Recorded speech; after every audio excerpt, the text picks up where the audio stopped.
Okay, we should be live with Nioh 3.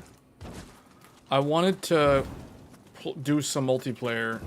This is the last time we'll probably stream this until the actual game comes out early next year. So I did want to get some Expedition playthrough in here. Help some people get their clears. I cleared it a few days ago. With all the Switch 2 madness going on. What are these guys doing? Is anybody... They're okay.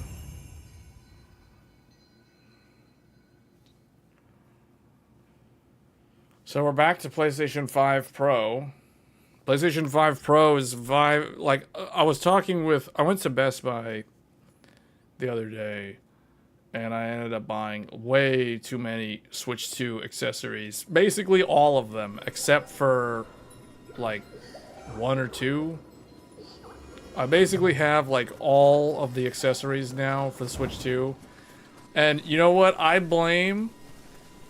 How do you do the emotes in here? I forgot how to do emotes.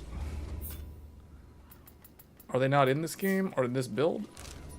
It used to be like the left click and the right click did two different things. But because I blame Welcome Tour. I played through almost all of Welcome Tour. I got all the way to the very end, the final area. I was surprised, man. Welcome Tour is probably one of my favorite Switch 2 launch games.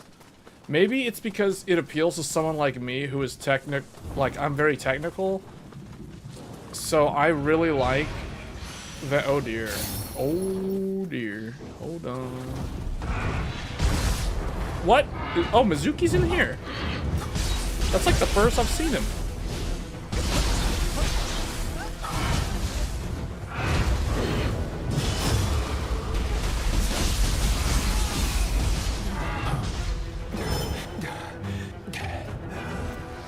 Uh-oh, she died again.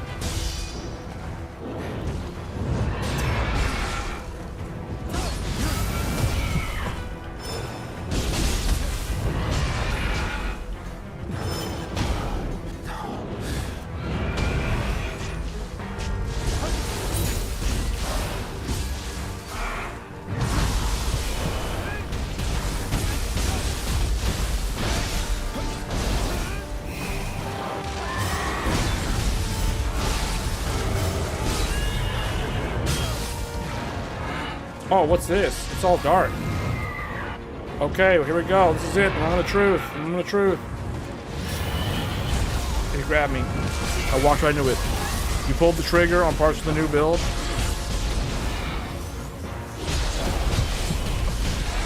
Get him.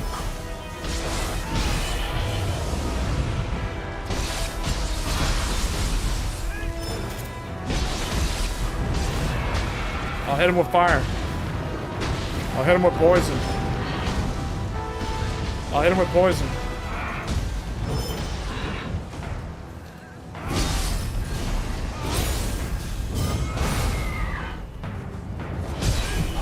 Oh wait, she's in trouble. She needs in trouble. I got you up.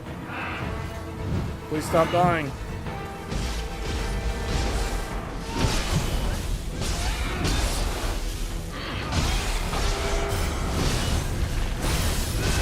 I keep interrupting with the overhead.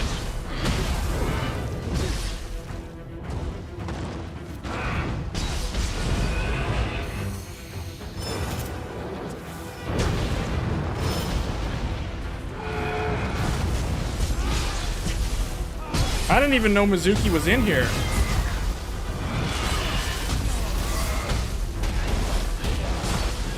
Oh, it's gonna be close.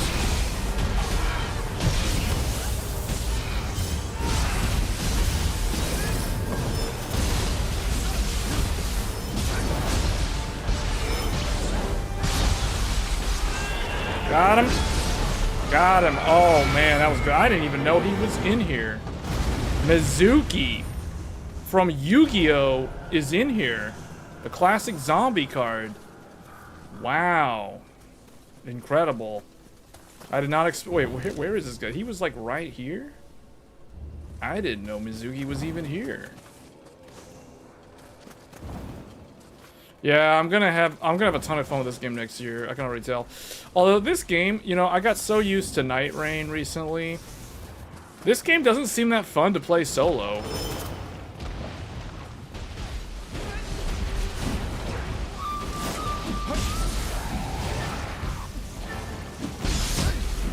Okay, there's some lag.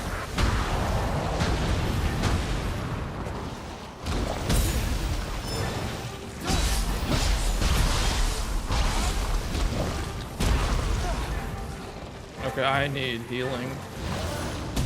I don't have any elixirs.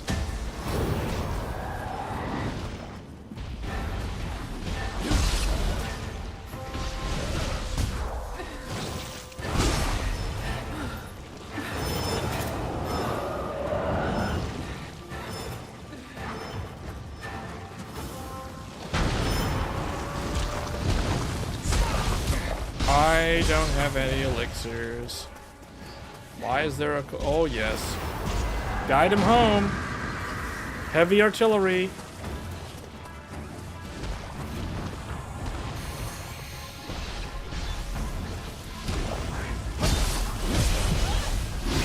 There. You gotta know when to get those hits in. That was close.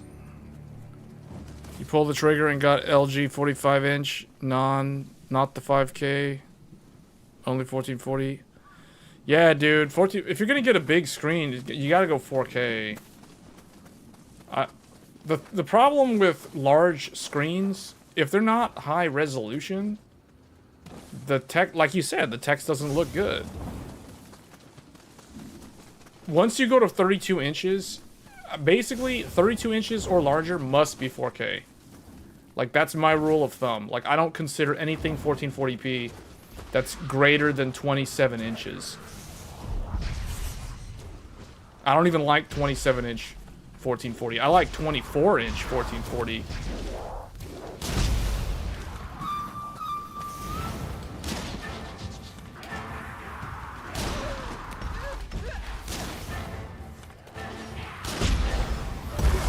What the heck? Who threw that?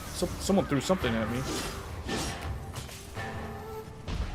Oh, this dude? That guy jump up at me or something?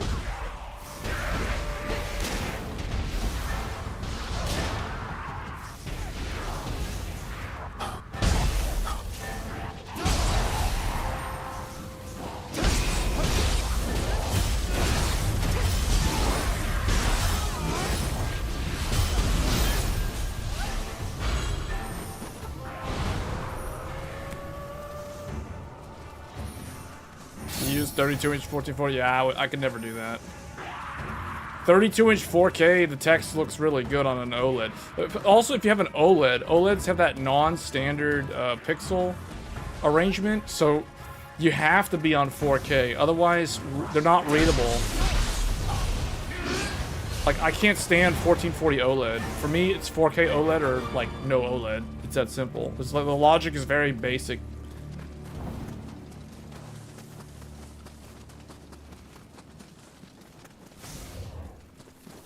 Wow, we're exploring an area that I never actually explored on my own playthrough.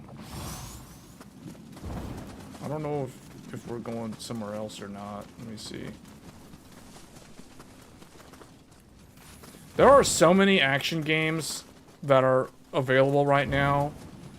Like, okay, Nioh 3, this is obviously a demo, a limited time demo. But this will be available until June 18th. This is exclusive to PlayStation 5. So what you are witnessing is PlayStation 5 Pro enhanced gameplay footage. This is not available on PC. This is PlayStation exclusive for the demo. The other game that's available, obviously, Elden Ring Night Rain, which we have already showcased a couple times. And then Stellar Blade is coming out this week, tomorrow actually, for PC. It was out like over a year ago on the PlayStation 5. We may showcase it once or twice or something on here. Similar to what I'm doing with this game. And then the other game I just remembered is Lies of P Overture. So the DLC for Lies of P is out.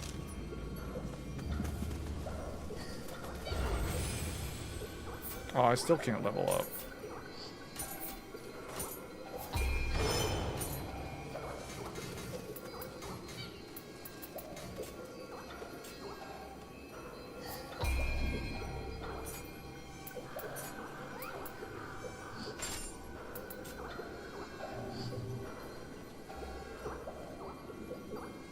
I like playing this game with two other people. Like I was saying earlier, I played so much Night Rain. Night Rain is basically a group of 3, unless you're doing solo. This is similar. I like Expedition mode in Nioh because you can play with 2 other players. And it's the same concept with Night Rain. Like if somebody dies, if your ally dies, you can go revive them. It's easier to revive them in this game. In Night Rain, you have to attack them to revive them. Here you just have to like interact with them. I think it's like R1 to revive.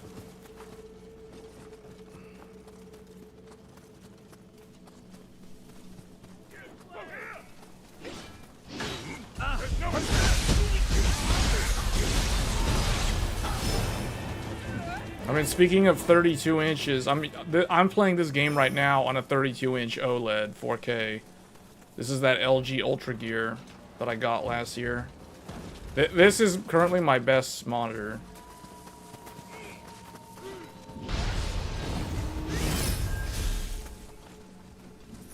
Do I have any better gear?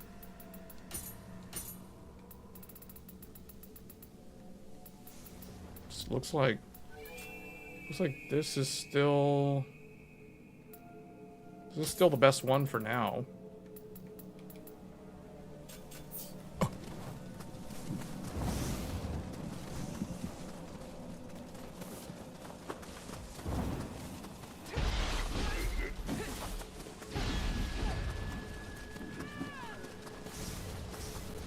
Lies of P Overture is out as of last Friday, which I wasn't even expecting. Oh, also, Hell on Us, Hell is Us. The demo for that is out too, and what I heard, that game is incredibly hard to run. That is another Souls-like game that is extremely hard to run.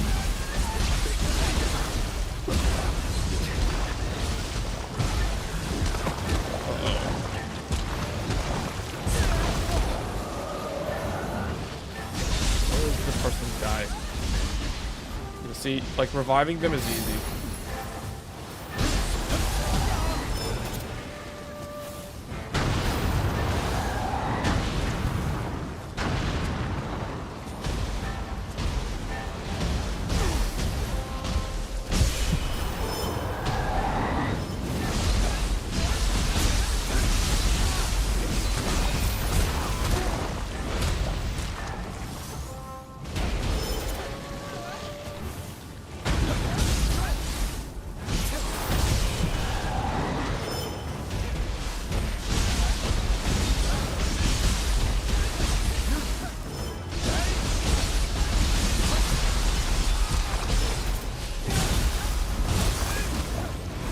There.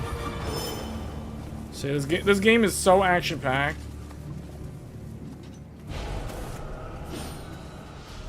Your monitor upgrades the next one for you.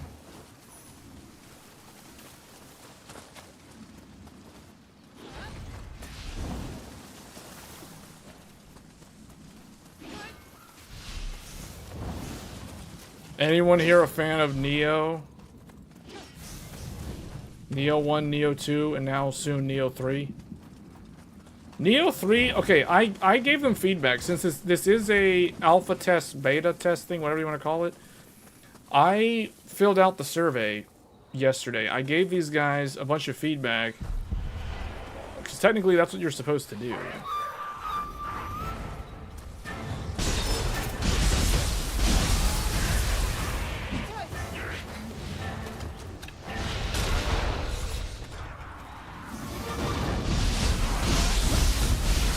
I basically told them my main criticism is when you're in the Crucible zone, there's not enough ways to recover your max HP. Because they added a mechanic where you lose your max HP every time you take damage. It reduces your max HP. And there's very few ways to get rid of that. It's like you're getting a curse status. Kind of like what they did in Dark Souls 2. Oh wait, I don't know what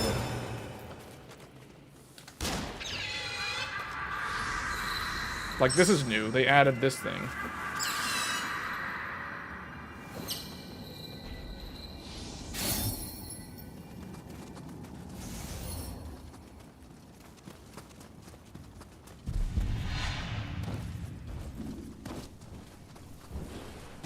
You have 1440p, 27-inch, which is too small.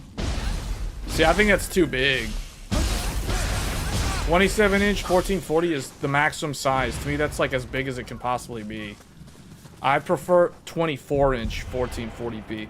For me, it's 24-inch 1440 or 27-inch 4K or 32-inch 4K. My first 4K monitor is an IPS from 2022. It's the Sony InZone M9. It's basically the PlayStation 5 gaming monitor. That thing is a 27-inch 4K, 144 Hz. That's what I use for Tech Thursdays.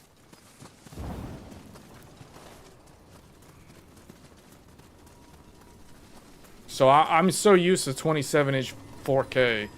But I'll tell you guys, I do think 32-inch 4K is probably the best size. Like, size to resolution ratio. I do believe 32-inch is a much better choice for most people, because the problem with 27-inch 4K can cause you to get eye strain if you're playing it. Like, okay, I use Windows 100% scaling. So for me, 27-inch 4K, every icon on the desktop looks so small. Real small. I still can't level up. I still need like 1,200 more Amrita.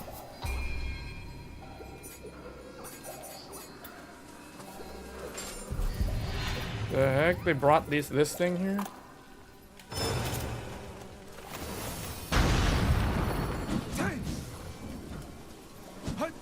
I can't reach it.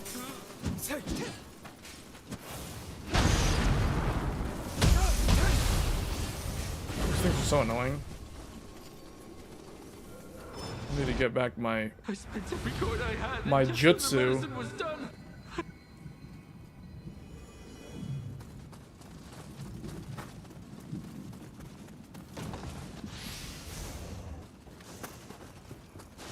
Is that Diablo style loot? There's so much loot.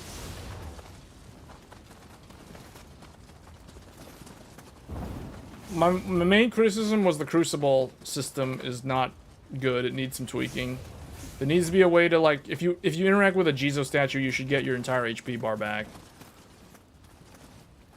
Because even after completing the demo, my character, like, you clear out all the enemies, but my character doesn't even have max HP anymore. If I go back to my world. And there's no enemies for me to kill to, like, revive. Like, I don't know, it's weird. So that was my main feedback to them, is like the Crucible system needs additional ways to recover your max health.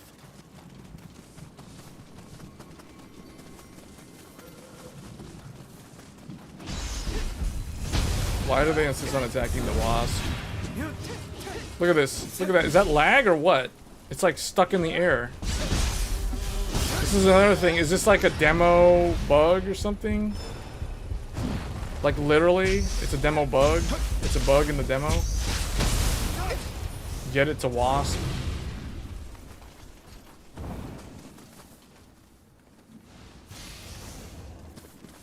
Their survey questions were mostly about, like, how do you like the ninja system and the samurai system? Basically the dual system. Oh, see, now we're doing a Crucible. This is gonna be a Crucible. So you absolutely don't want to take any damage in this place. Did he just lag? Did that wasp lag and get its HP back?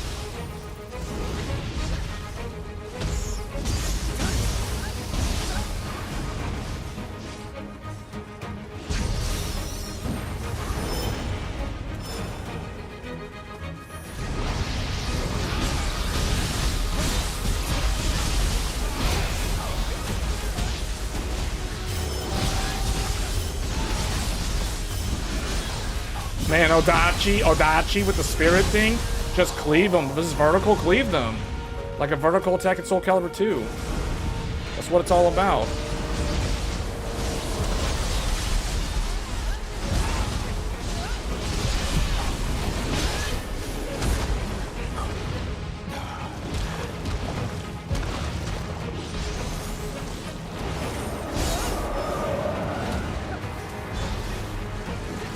You need to get this wasp out of here, guys.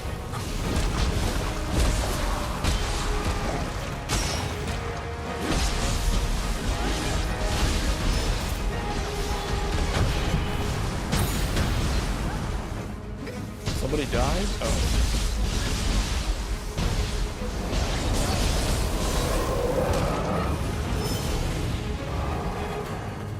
Okay.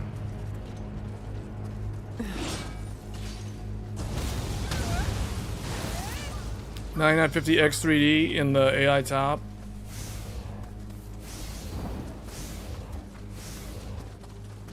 How does it behave compared to the other CPU? You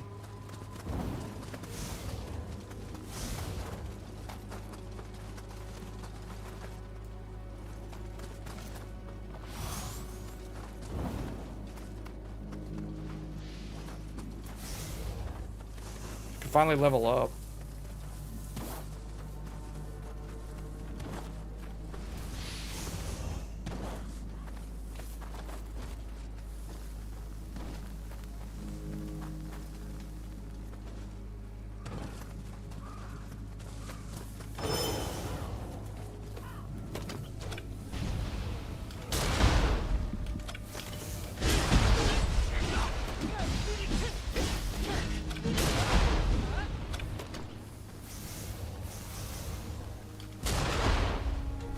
Oh wow, I just decapitated like all three of those archers with the cannon.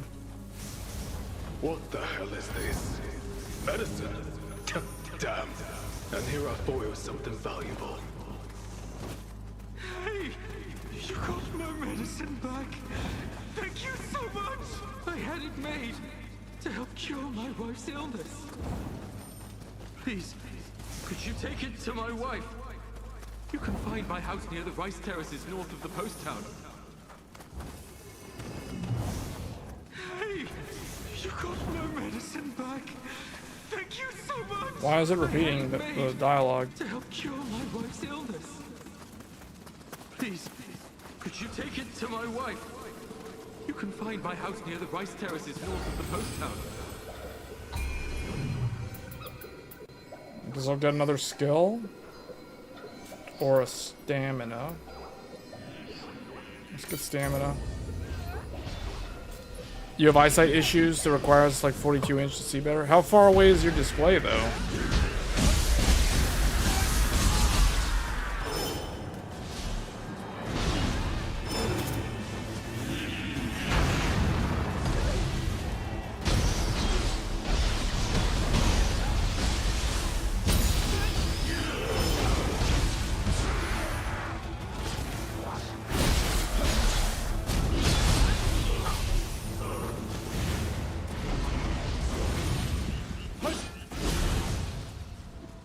Five feet. Oh, that's pretty far away. That's pretty decent distance. Man, these worm things are so annoying.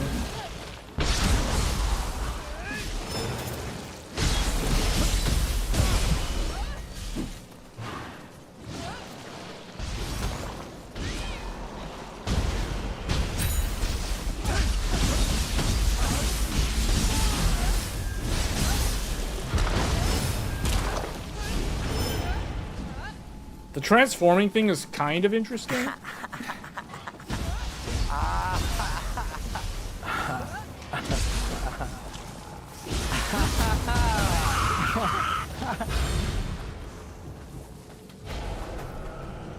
You play on a lounge chair? Oh, okay. Then it's completely different from what I thought.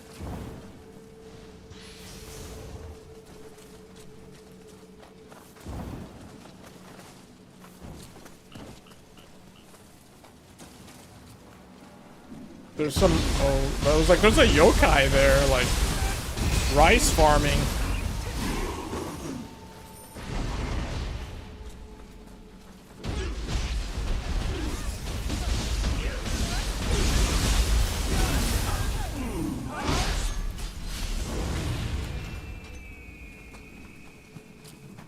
It is, I feel like what they did was they allow you, the difference between this game and Nioh 2 is because you can transform, you basically, samurai, you can turn into a ninja at will. It's like Goku being able to go Super Saiyan, like you just instantly can transform. They're allowing you basically to have 2 weapons available. So what they did was they took some of the weapons from the first game or the second game, and they put them as like ninja weapons, and then the others are samurai weapons. It used to be you just had your one, you know, like your character could just use any weapon, but at least now you can switch. The main thing is I don't like how the ninja is supposed to be able to dish out massive amounts of damage very quickly, but the ninja can't do the ki pulse. And in my feedback to them, I told them that there's really no reason why the ninja shouldn't be able to do ki pulse, because they still play so differently from the samurai. In a way, it's like this game.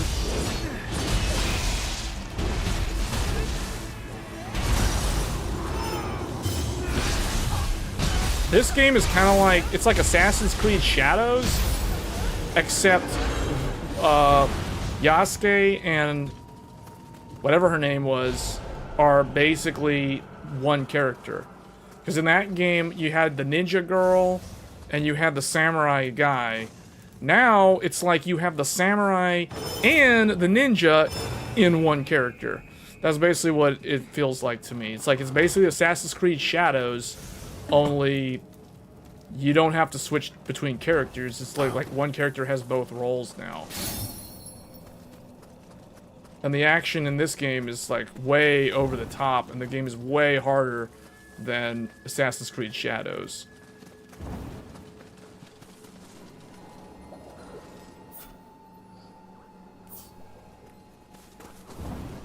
See, it's basically, it's kind of like Night Rain in the sense that you're just running around exploring in an open world.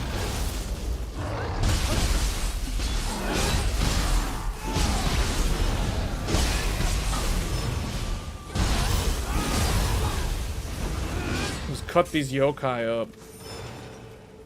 Samurai, oh, also, Ninja doesn't have access to the stances. Ninja can't ki pulse, and they can't do stances.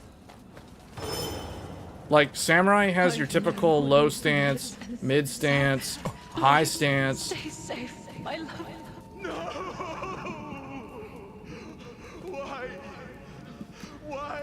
Damn it! You have... Thank you. Hey, Nightbot. For all you've done. I'm going to be... What?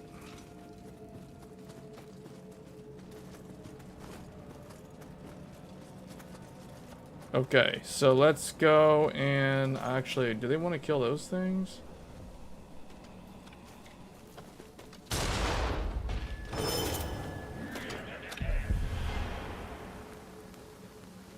Is that guy gonna be able to get up here? We got teleported. Okay. Let me see.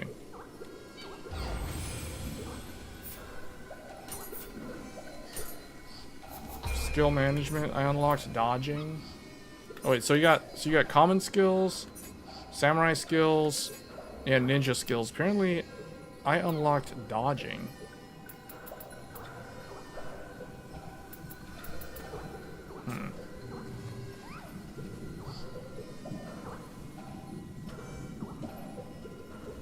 Okay, that's... Wait a minute, what? That's a bot. Nightbot really is an actual bot. I don't even know how Nightbot got in here.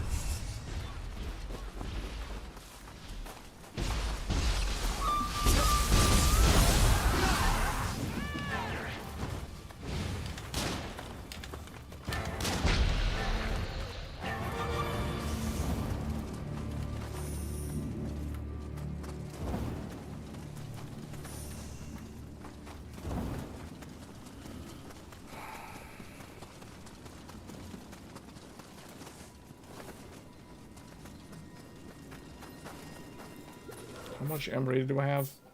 I think I need like 22,000. 22,000 to level up. Actually, hold on. I'll take a quick break.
Okay, I'm back.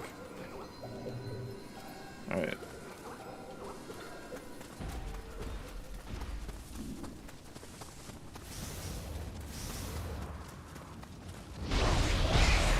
Oh yeah, the bot got removed. I don't even know how that bot got in here.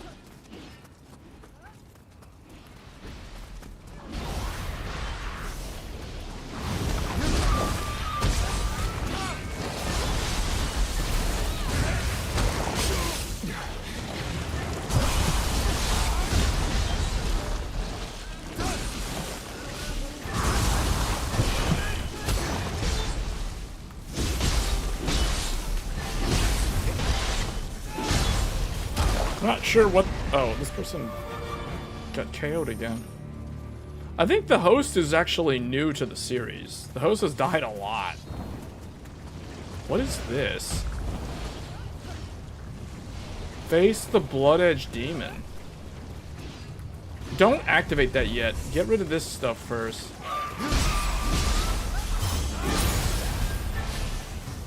We need to get rid of this thing.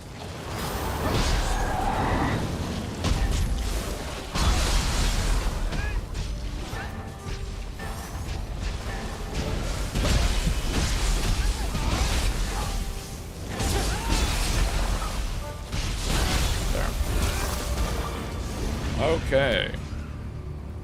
Do we want to try to face the demon?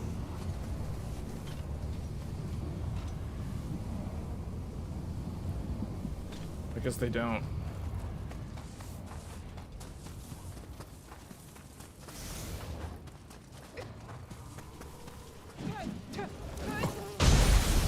There's a lot of stuff that I haven't seen in here, even though I completed the demo.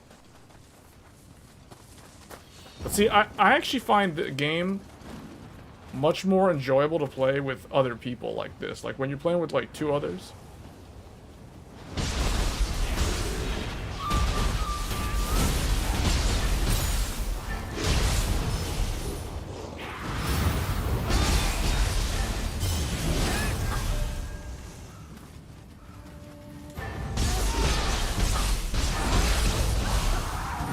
After next week, we won't be able to play this until next year. That's why I want to try to get some playtime in with the title.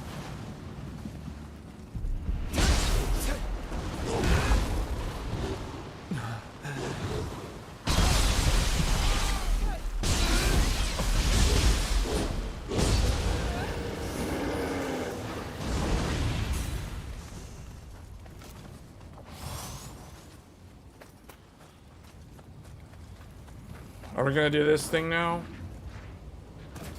This will be the ultimate test.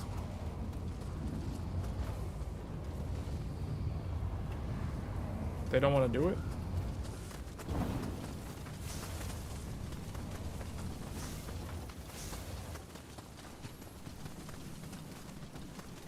What do you guys think? How do you think this compares to Elden Ring Night Rain?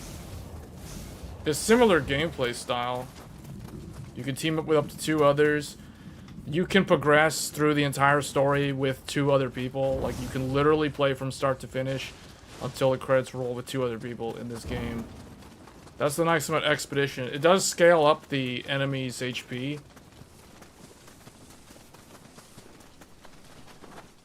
But I think it's a more enjoyable experience.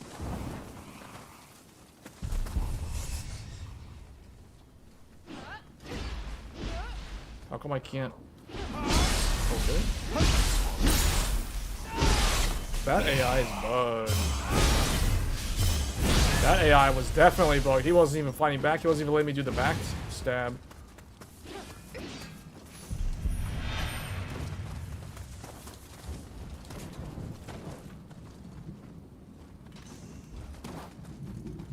Where are we going?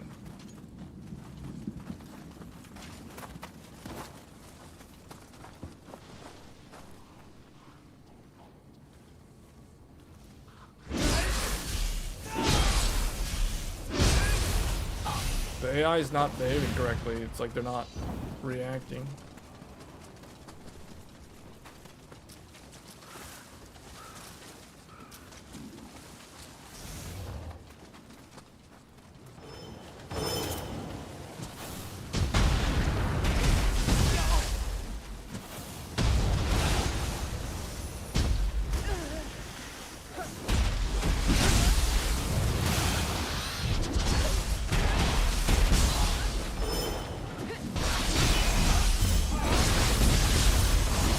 Yeah, that overhead slash, the high stance with the Odachi, when you have that power up, I don't fully understand how it works, but it does so much damage, and it staggers the enemies.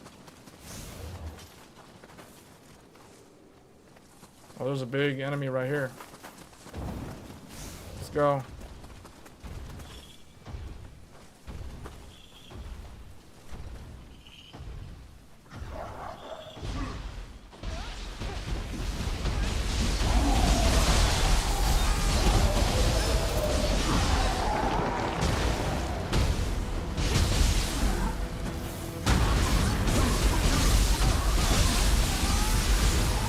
Yeah, Ninja can dish out lots of damage. Well, apparently I'm maxed... Wait, I'm maxed out on gear? I can't carry any more gear. I'm literally maxed out. How come it doesn't tell me what the... Well, I am capped. I'm gonna have to disassemble or sell or whatever.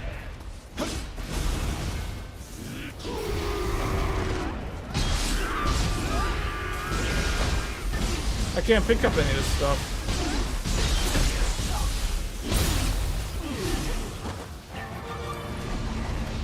Yeah, I need to find one of those shrines and sell off a bunch of stuff. Or I can just... What is this? This is a gauntlet.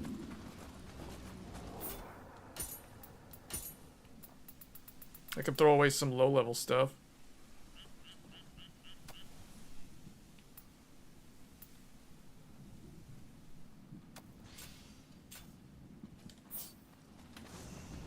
Veterans Gauntlets, is this better than what I have? It isn't even better than what I have. Yeah, I need to go to a shrine.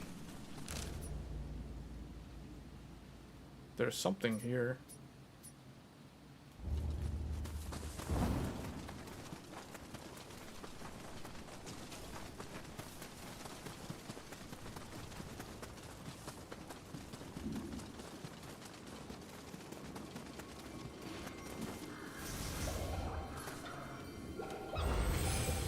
The game it doesn't really seem like there's any latency to me. Although I noticed there is some frame drops.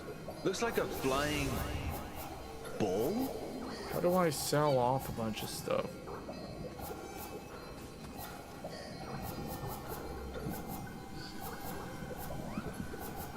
There's no blacksmith in here. So there's no way for me to get rid of my gear. I guess I just have to throw it on the ground.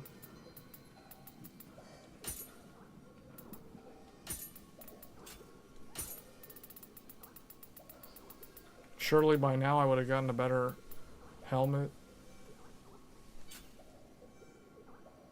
So I like that that thing gives me more HP.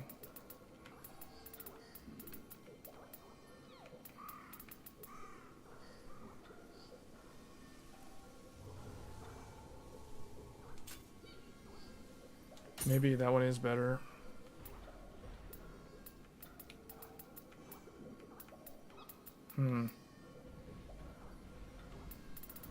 What was that one? 40 something defense? This one has no... I don't have the stats for it. This one's probably the best one.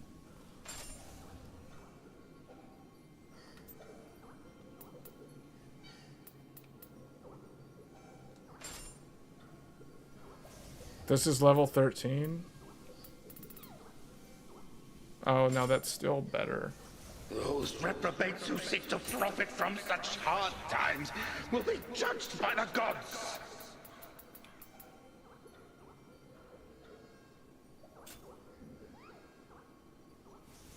This is level 10?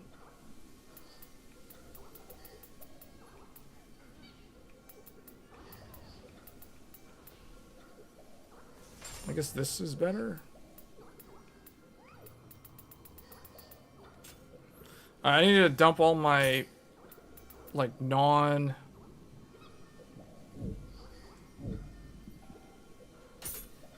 Hold on, how do I... There was a way to select all. I'm just gonna drop this. Drop that. I'm gonna drop anything... Anything that's, like... Leave here alive.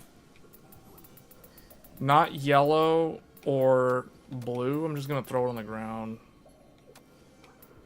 Because I don't need any of that stuff.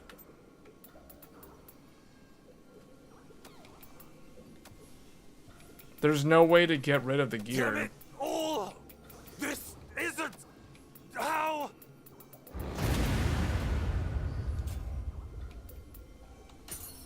I don't know what that was about. They're clearing some stuff without me.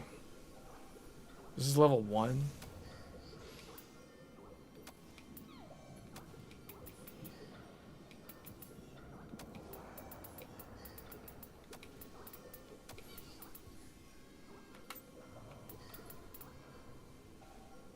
Yeah, I don't need any. This is like all level 1 gear. Even this is level 1. Level 3. Probably just dump all this like low level stuff.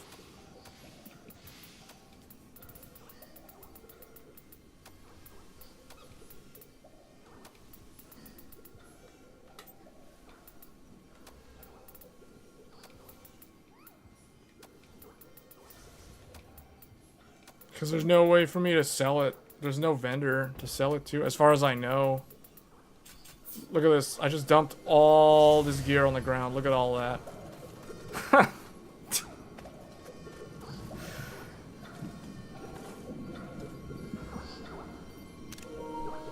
Take a screenshot of all this random gear. Oh well, I just dumped all that stuff on the ground.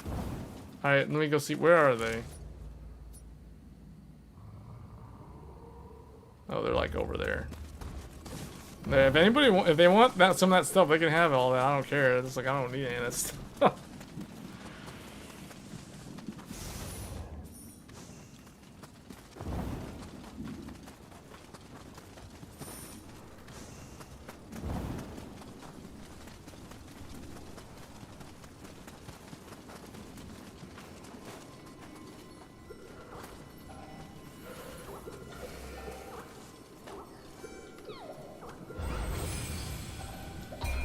This game is really fun for people who like really, really challenging games.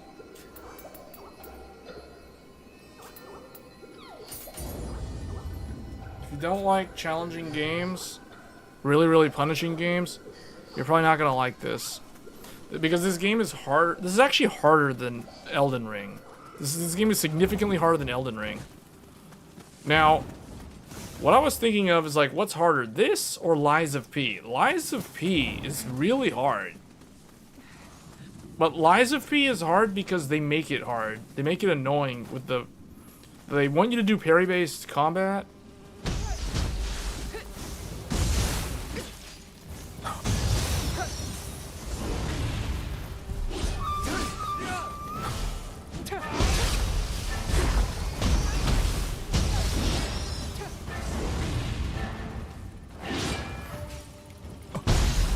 You can still hit him with the big Odachi.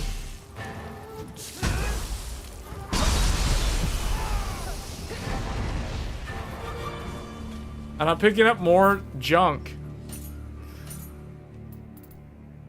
Yeah, I don't need that. Drop this.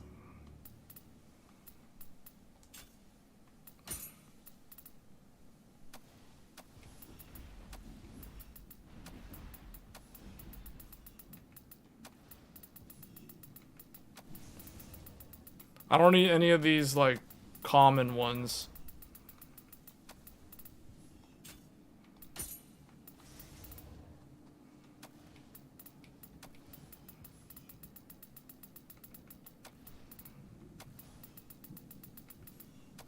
They're, like, low level, and they don't have as many abilities. Okay. Oh, and we got these too.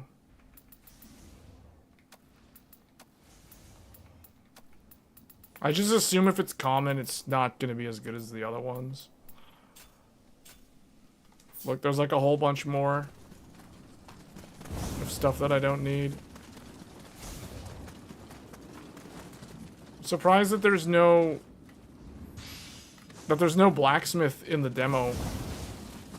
I guess they didn't expect people to keep playing as long as I've been playing. Because I've been helping a bunch of other people, like, clear the story.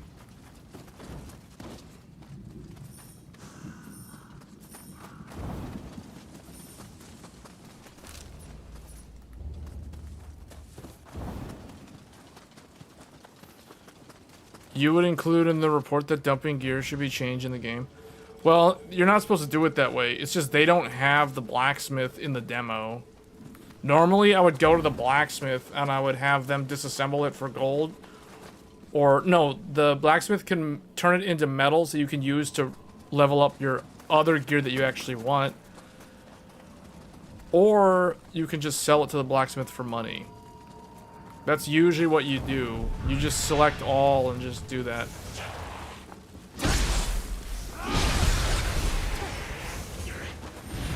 But that's not a choice here because it's like, it's a limited demo.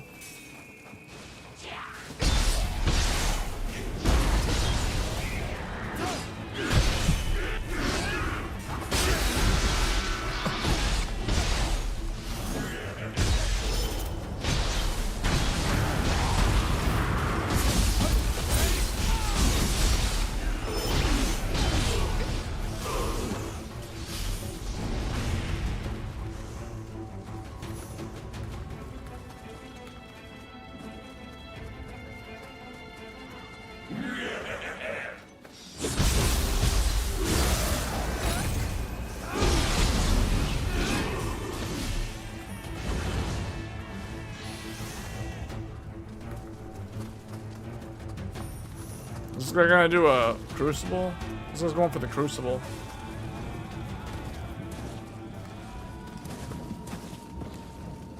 Why is he going in with such low HP? He's going in with like no HP.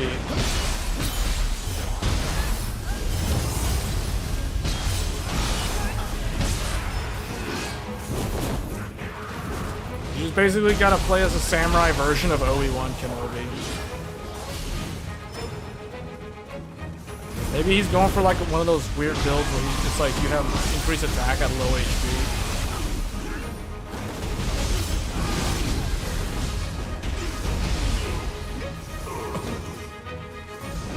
so much loot.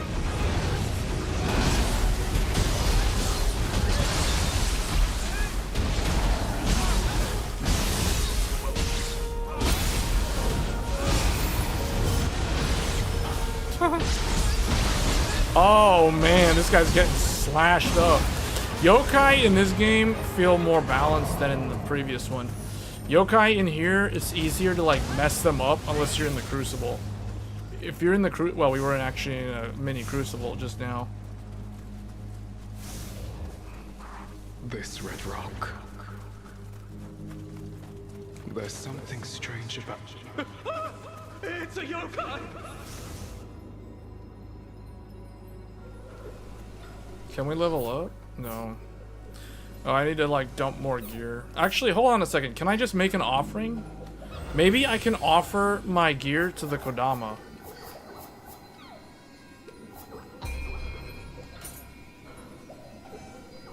No.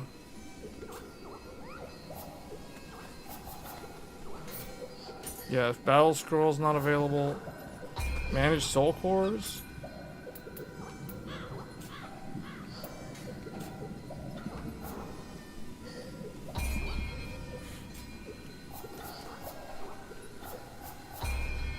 Make an offering. Oh, here we go. Make an offering. Okay. How do I, like, select... Is there a way for me to... No, I don't want to select all. I want to just do, like... Oh, you can send... Oh, I see. Look, you can hold up to 500 items. And then you can hold up to 4,000 items in the item box. I need to send this stuff to the item box. How do I do that? Or I could just make an offering.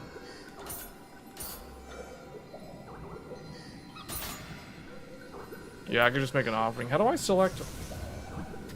Select. There was a way.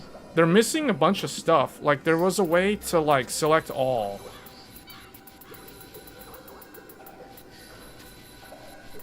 Somebody died because I can hear them calling for help. They're like spamming, but it's like whatever. I don't need this. But see, this is the Diablo 3 aspect of this game. You end up with so much loot. There's just so much loot.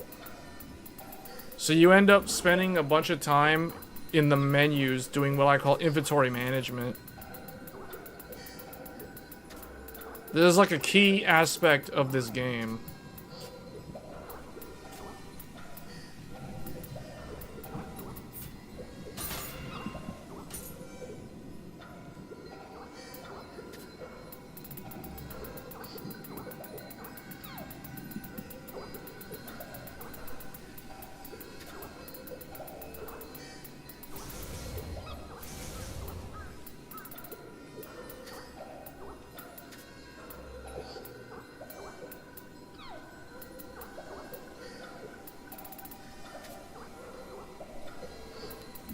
I like it. It feels very much like Nioh 2. I think they need to fix some of the stuff with the Crimson or the Crucible system, though.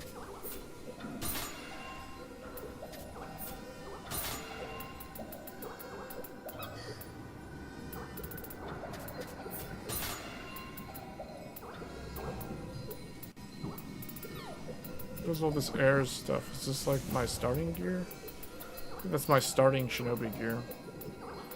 Okay, how do I...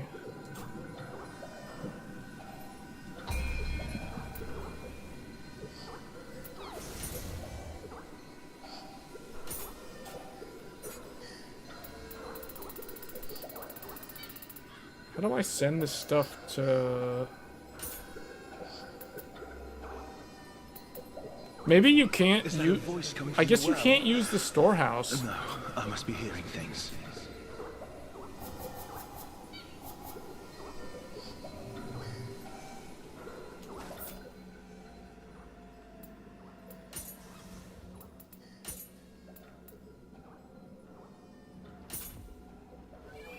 Yeah, I can't send... I can't send any of my stuff to the... I can't send this stuff to the storehouse. So hold on, how much gear am I carrying?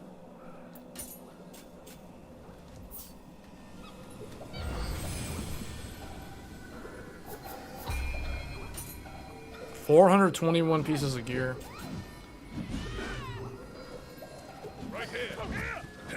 What did they do? Why did they aggro like a whole village?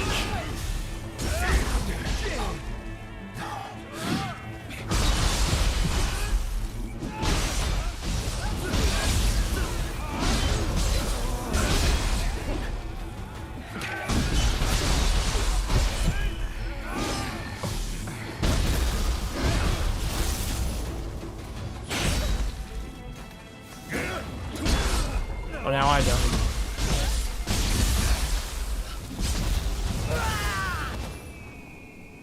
Where's the other person? Why are... Hold on, where'd the other guy go? They're like randomly over here.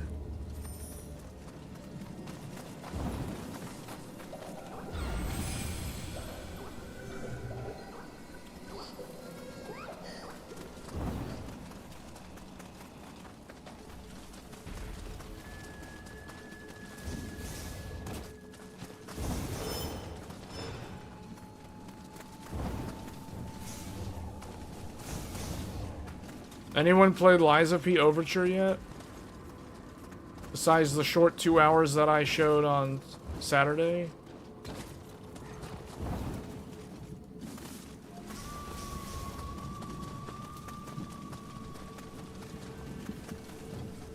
I think it's like 12 hours worth of game content in that expansion.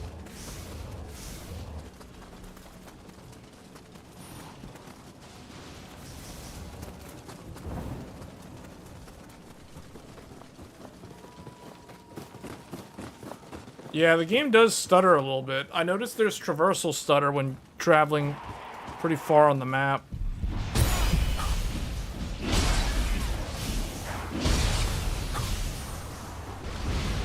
Is this big guy getting up? Oh, this is it.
Why is there still Gakis showing up here?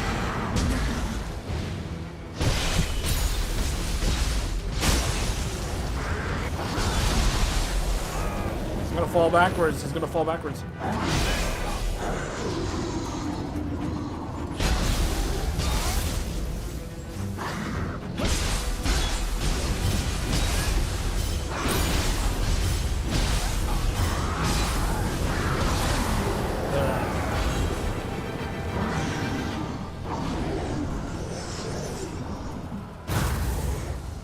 Okay.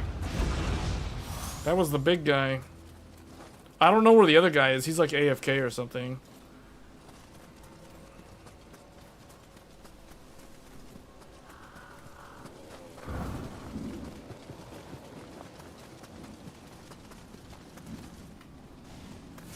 can't be!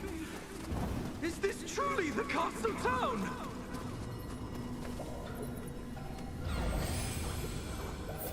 3,000 short from leveling up.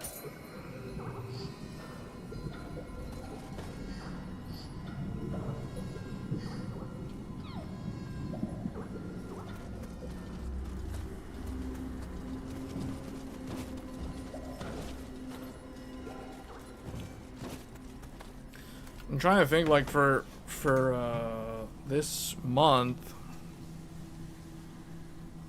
there's not a lot of, like, tech stuff.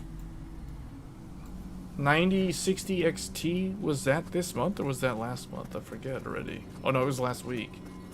Oh, it was with Switch 2, yeah. It was last week. So there's, like, not a lot of tech stuff. It was, like, mostly gaming. I think Dune Awakening is out today.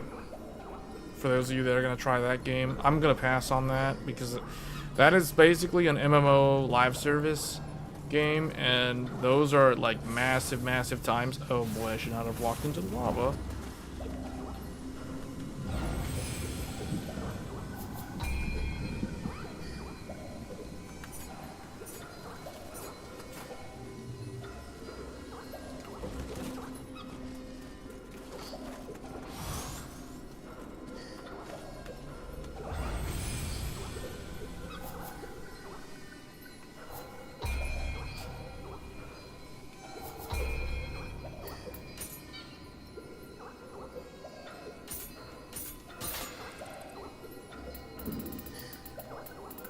There was a way to select. I guess I can select all my.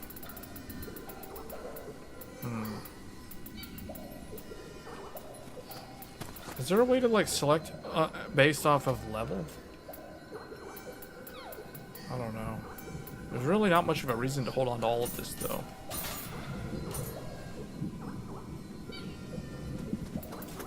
We're good.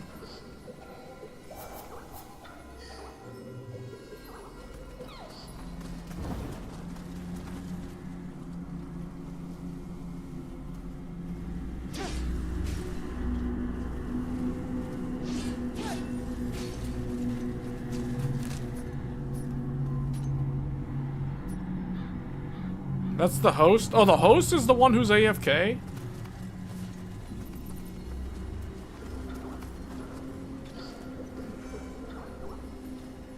Who here plans on getting Nioh 3? Hold on, let's do a poll. Because I know not everybody here has a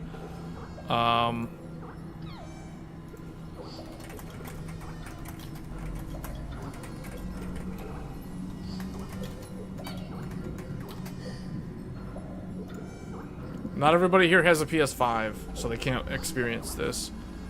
But the poll is up. Are you getting Nioh 3 in Q1 of next year? That's when the game's coming out. Just if you guys didn't know. It's Q1 next year. Probably March or February. Team Ninja usually releases their big games in March. So I'm betting this game will come out in March of next year. That's when Rise of the Ronin came out. That's when Wolong Fallen Dynasty, Stranger of Paradise, Nioh 2. Like, all their games always come out in March. It's like they always just like to release their games that year.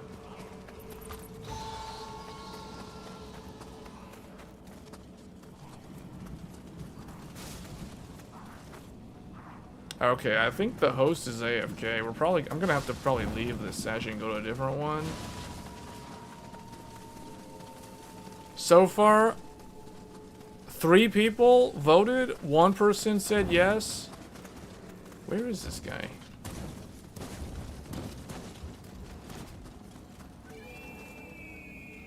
How'd they get in there?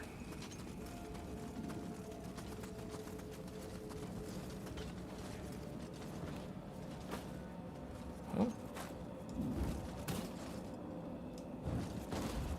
They must have gone from like an underground well.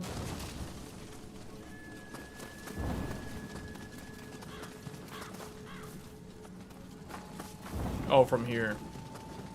Wait, what? Oh, look, more gear. More gear to fill up my inventory.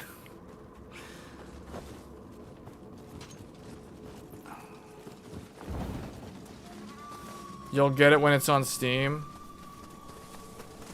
I think it's gonna come out on Steam like in March next year. I don't think they're doing a timed release like they did with Nioh 2. Nioh 2 was on PlayStation 4 in 2020. And then in 2021, it got the Steam release. It was like a year after. It's always been like that. Like the Team Ninja game, not all of them, but like the Nioh 2.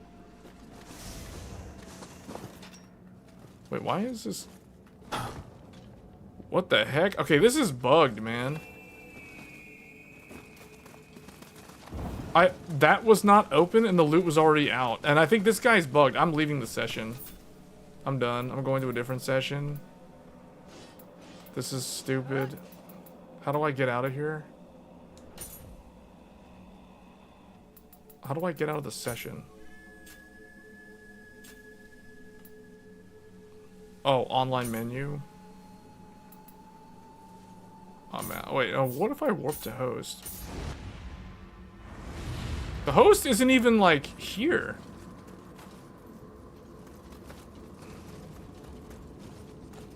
Yeah, okay.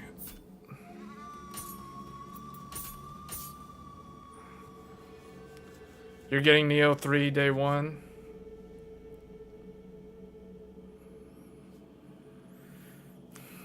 Most people are not getting it, though. Out of all the voters, 6 people voted. 17% say yes and 83% say no. So a lot of people aren't getting that Nioh 3. They're totally missing out. Sometimes I wonder if there is some Souls-like fatigue. I feel like we're starting to get like so many Dark Souls-like clones every year now. Nioh 3 is coming. Like we got this year, we got Lies of P Overture, Kazan. I did not like Kazan. I did not like that game at all for some reason. I mean, it was okay. I did not like it though for some reason. Like it just didn't click for me. So I never finished it. I didn't get very far. I feel like that game, because I was trying to play Greatsword, and I think Greatsword was like really, really hard mode. So, yeah, I didn't like that game. Lies of P Overture, Kazan. There's a bunch of like Chinese action games coming out in the back half of this year. I think like Lost Soul, Arise, some Wuchang, well, there's like 2. I forget the other name. There's like 2 or 3 Chinese Souls-likes. There was already another anime one that came out earlier this year. But, like, next year, there's a ton. Oh, yeah, and then Ninja Gaiden 4 is later this year. And then we got Ninja Gaiden 2 Black earlier this year. So, there's, like, so many action games. Oh, Hell is Us. Hell is Us. I will probably take a look at the demo on that. Hell is Us. Let me see. Hell is Us. There is a demo. I remember you mentioned it. I have not had a chance to look at it yet. The game is coming September 4th. I heard that Hell is Us is incredibly hard to run. Like, somebody told me the game runs like garbage. And that you need, like, super high-end hardware. And that the recommended specs don't make any sense. So, Hell is Us is another one. I gotta look at my list. Obviously, Elden Ring, Night Rain.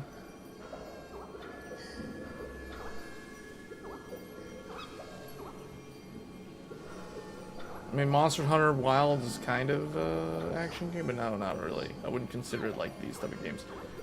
Ninja Gaiden Ragebound is coming out in the end of July. Hell is Us is September. Ghost of Yote. And Ninja Gaiden 4 is like the last game on the list. It's like late October. Hell is Us is awesome. It runs well in 9070 XT.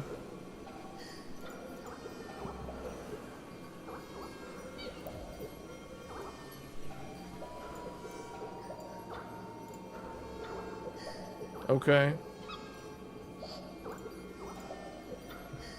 Yeah. So that's one that we will look at it's for me, it's lower priority than the ones, because this is a limited time demo. Like, I have after the 18th, so literally like a week from now, Nioh 3, this Nioh 3 alpha demo will disappear and there'll be no way to play it.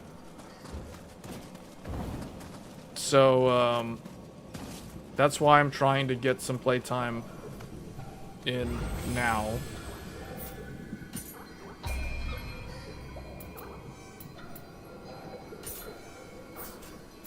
What gives me the most? Oh wow, leveling up stamina gives me another one on that. Expedition is the way you play like Night Rain. And this is not new, this was in Nioh 2. This is my favorite way to play the game though. Okay, let's do this one. I want to get in and help someone with the Crucible.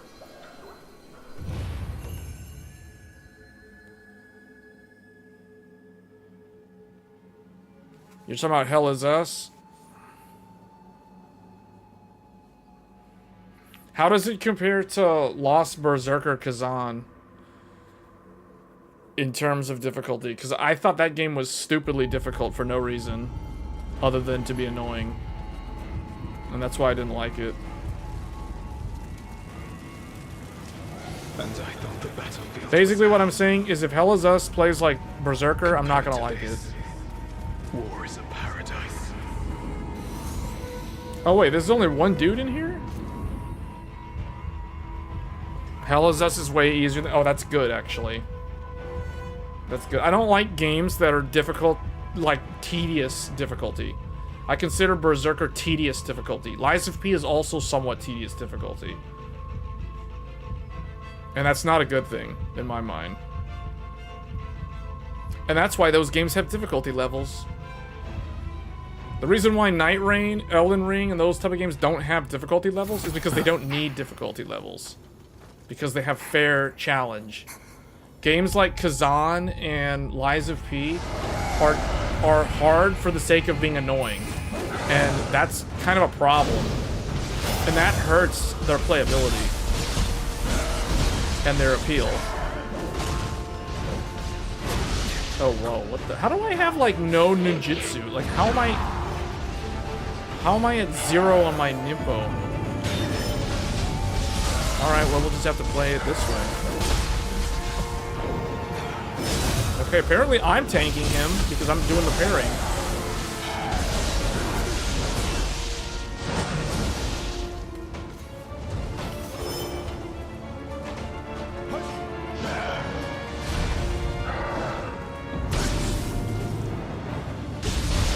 There's lag.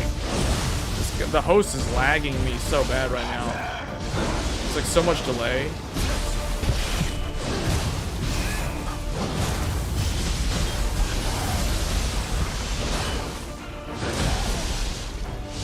Uh-oh, somebody died. Where is he? I got him up.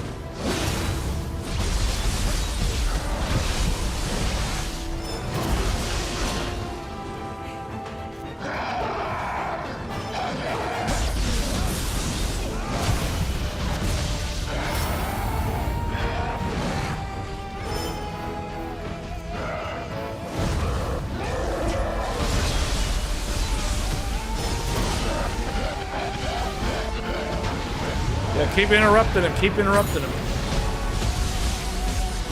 Yeah.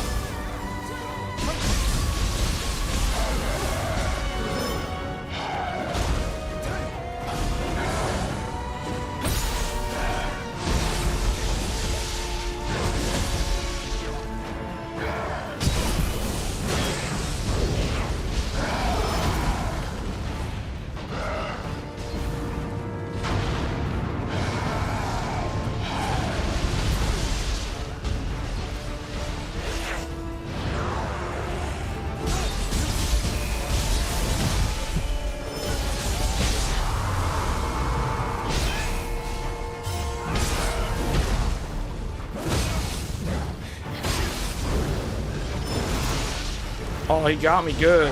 I didn't parry that for some reason. Get me up.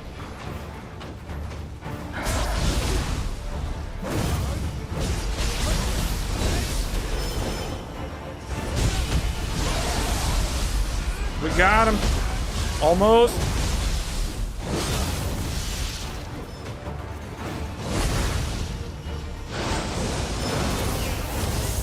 Alright, I'm spamming. This is it. Alright, here we go. Transformation. Oh, wait, it's not up? The transformation's not up. That's okay. We got him. Got him. Alright. Forgot to use my barrier. Alright, that is the final boss of the demo. So that was a look at Nioh 3 alpha demo.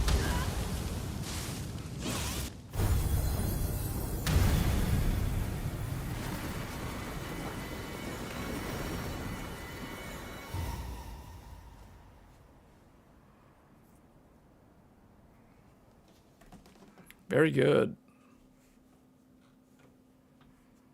Sequel fatigue. All these sequels to series you haven't started feels bad. Thank you for playing. Alright, that was it.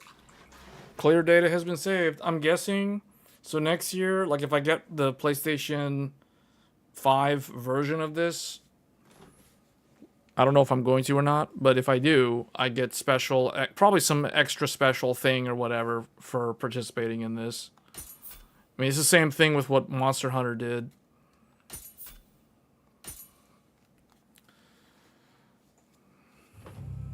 There was a lot of content in this demo. This is considered an alpha demo. This is not a beta demo. They may do a beta demo probably, I would guess, like in the fall of this year. Probably like November. There were a lot of like performance drops. I could tell that I don't really think they had any sort of PS5 Pro enhancements enabled in this demo. Because it's basically the PlayStation 5 version of the game. Now, they have stated that they will do PS5 Pro enhancement. It's on the product page mentioning that, but I could tell, like, when I'm running around like this, I can tell sometimes there's frame drops. There's traversal stutter is what there is.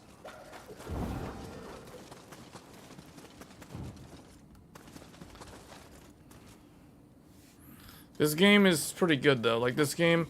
I'm glad that they did Nioh 3, because Rise of the Ronin was kind of boring. Wolong was... wasn't bad, but it was like, eh. Stranger Paradise was actually pretty hilarious, but it did not have good difficulty scaling. It suffered from being too hard on the higher difficulty levels, unless you wanted to spend 100 hours grinding. This is 60 FPS, yes. This is locked to 60 FPS. It feels like 60 FPS. And there is no way to actually, hold on, let's look. Do they even have any graphic settings? Oh yeah, there is, see? You have to go to the main title screen to change from prioritize FPS to quality. So if I change it to quality, it'll probably be like 30 frames per second, 4K native. Whereas this is probably... I would guess this is 1440p 60 FPS upscaled or whatever to using FSR2 or whatever they're using. I mean, this is their proprietary engine. This is not like an Unreal Engine game. This is Team Ninja's own proprietary Nioh engine. And they have updated it a lot over the last few years. I kind of want to look at Nioh 2 right now, actually, to do a side-by-side comparison. I'm going to boot up Nioh 2 on the PC. Last played 2023. Alright, I'm booting up Nioh 2. I want to do like a side-by-side comparison. It shows in the news, Team Ninja Essential Collection now available. Nioh 2, Rise of the Ronin, and Ninja Gaiden 2 Black on Steam. They call it the Team Ninja Essential Collection. Oh, wrong controller.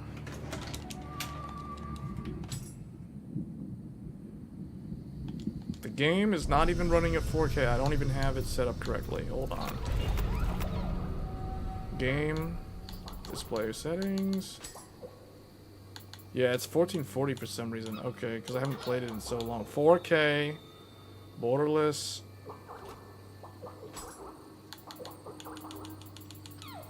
$4K. Alright. There we go. 4K. Nioh. Nioh 2. This is it. Alright, we're gonna do some side-by-side comparison here. Hold on. Bear with me. I gotta get these on the screen together. Oh, I gotta go into like a match or something. Just go in here. Alright, go into one that's daytime. Where's like a daytime match? That's not daytime. That's not daytime either. Do they not have any daytime matches? Why are they all Twilight?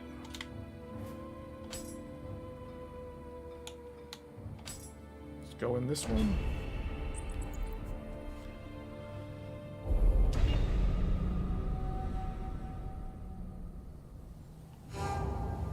Okay. Nioh 2 versus Nioh 3. Hold on.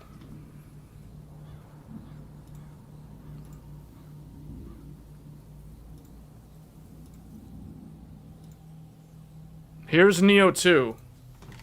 This is Nioh 2 on PC. 4K native resolution. This is it. Nioh 2. The previous game. Let's do this. Hold on. Nioh 3.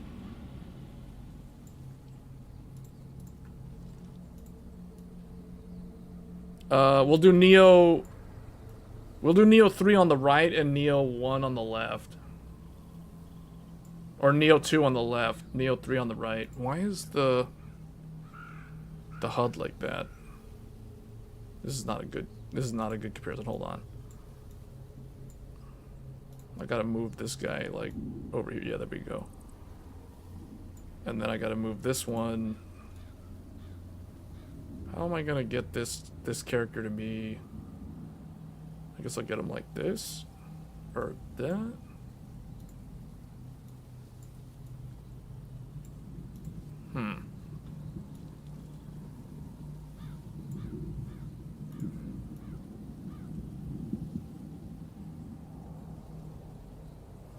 Maybe I should just do... Hold on. We'll put this one... Okay. Alright, I'm gonna do Nioh 3 is on the top of the screen. Nioh 2 is on the bottom of the screen. There. So this is... The bottom is Nioh 2. The top is Nioh 3. There you go.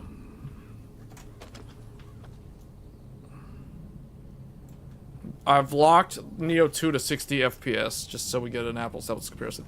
This feels like a lot smoother than Nioh 3, which means Nioh 3's got some frame rate performance issues on that demo.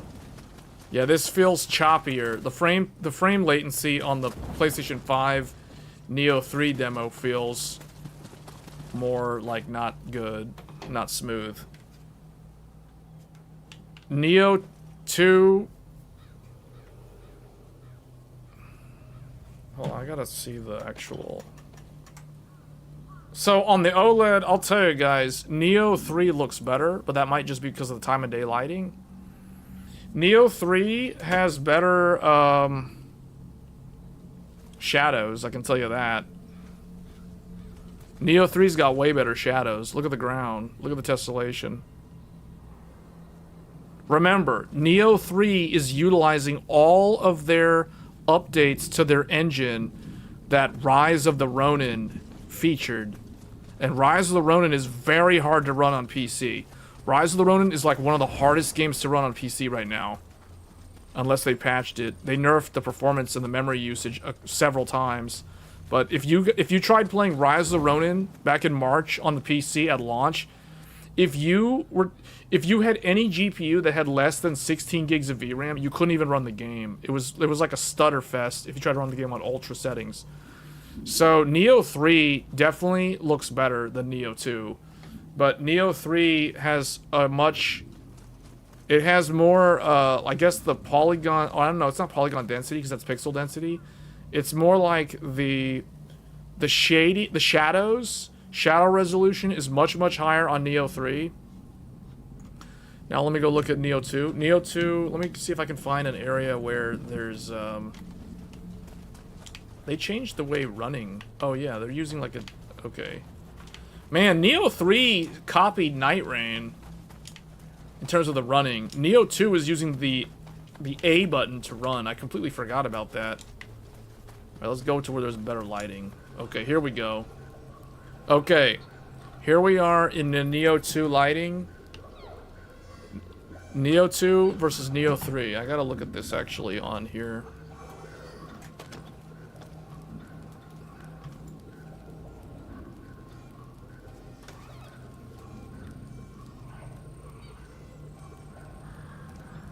Yeah, Nioh 3 looks better. Let me try to go to a place where like it matches a little bit better. Look at the shadows on the ground. Look at the character's shadow of Nioh 3. The Nioh 3 shadow versus the Nioh 2 shadow.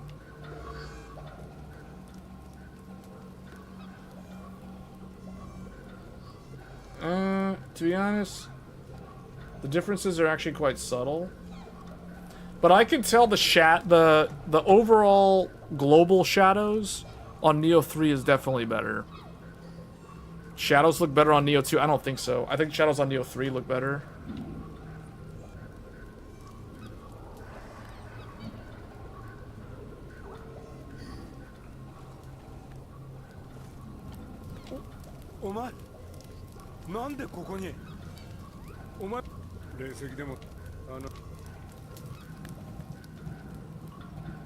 Yeah, this is the Nioh 2.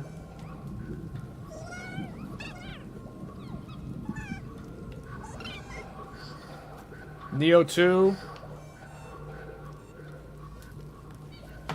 And then Nioh 3.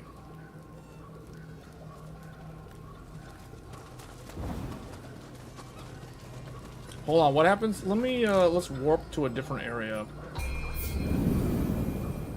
Let's see, Nioh 3 in a different area.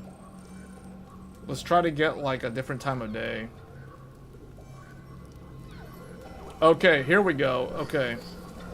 See, now you can see the foliage. The foliage density and the lighting and everything. The global illumination of Nioh 3 definitely looks better.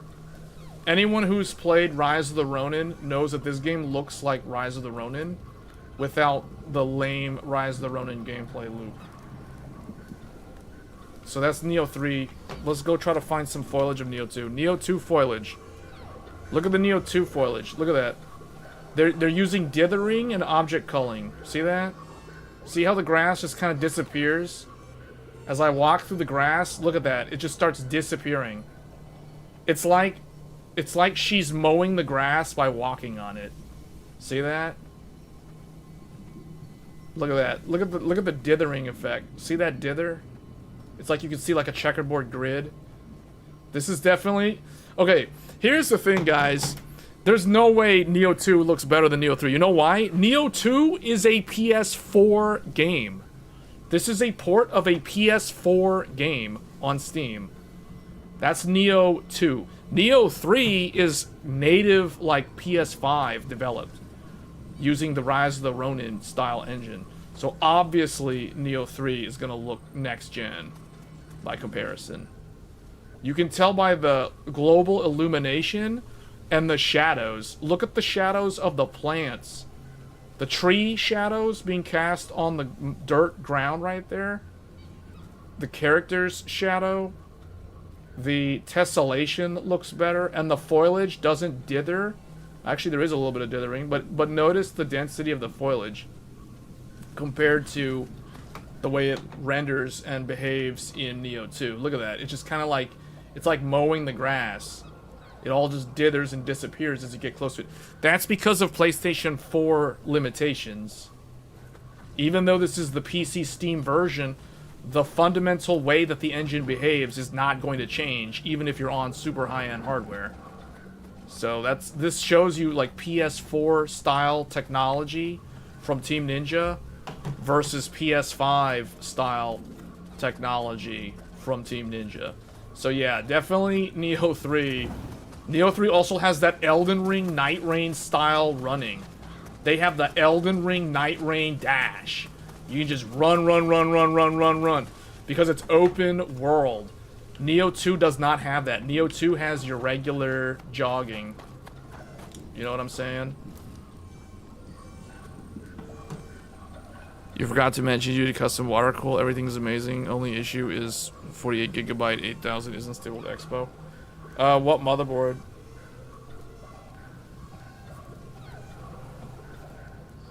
That could be VSOC voltage or motherboard.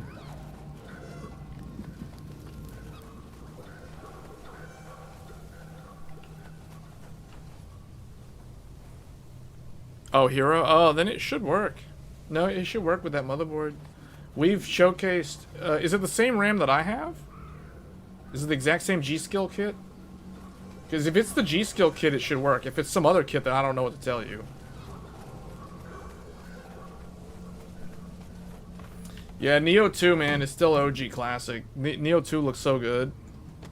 That's the Nioh 2 right there. Nioh 2, man, I miss this game. This game is so good.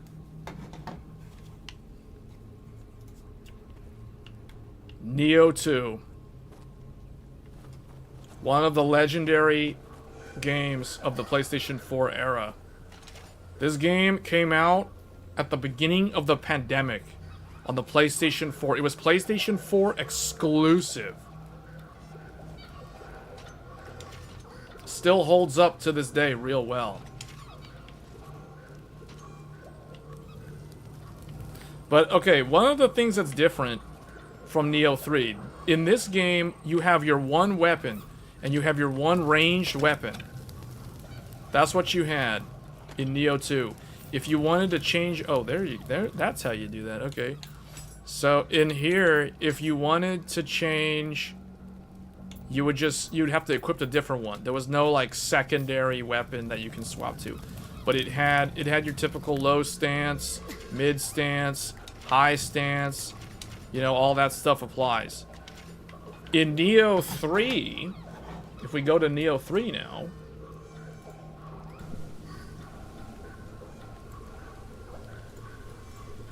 in Nioh 3, you have your, it's the same deal.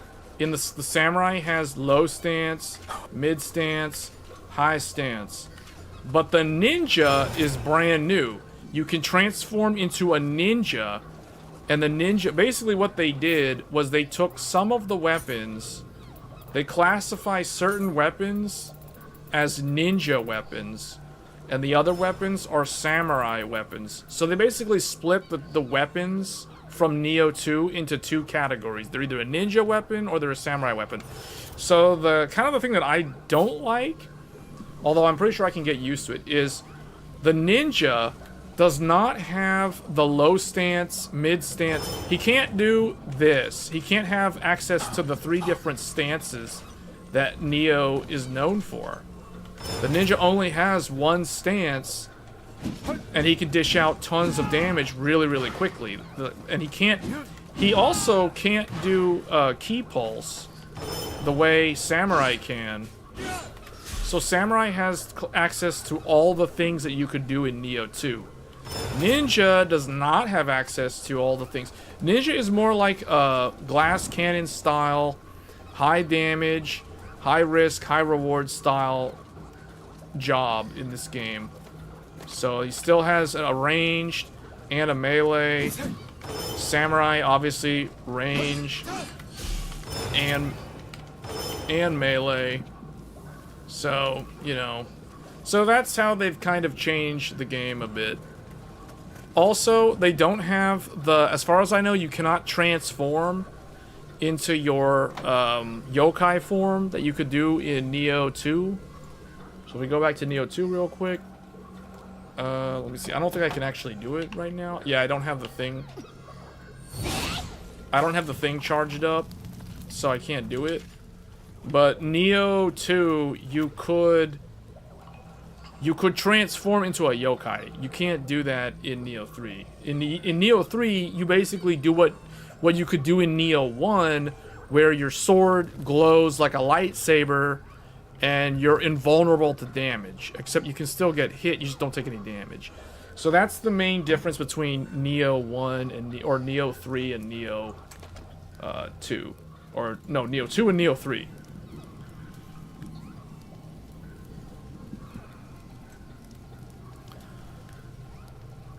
Is a G-Skill kit? It keeps crashing. I'm wondering if my RAM is no good. Have you used MemTest? Have you tested the stability with MemTest 86? Or some sort of stability tester, like Forspoken or something?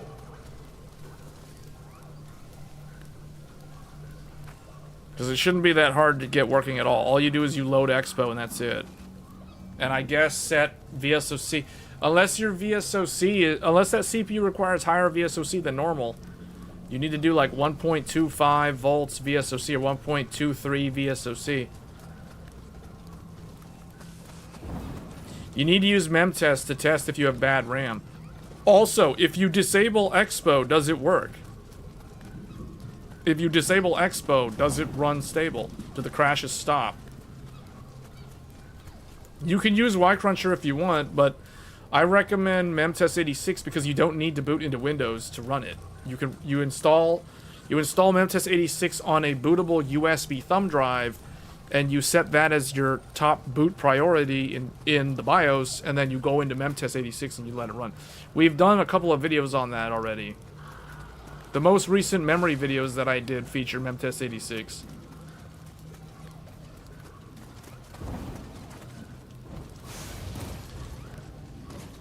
That memory test, that memory kit that you're using, the G-Skill memory kit, it is the CL40, right? The one that I'm using, 1.35 volts. He's running the RAM at 8,000. I already did a CPU overclock. I don't like to do CPU overclock videos because a lot of times people try to copy the settings blindly and then they run into problems because their CPU's not been the same as mine. So I don't know if we're going to do any overclocking videos anytime soon on CPU because people don't listen to the disclaimer. So, and that's why I don't like doing overclocking content that often. I mean, I'll do it, it's just I don't do a lot of videos on that topic because of that. Because those videos are so prone to, like, user error. Oh, Expo's 1.4? I mean, that should work. What's your VSOC?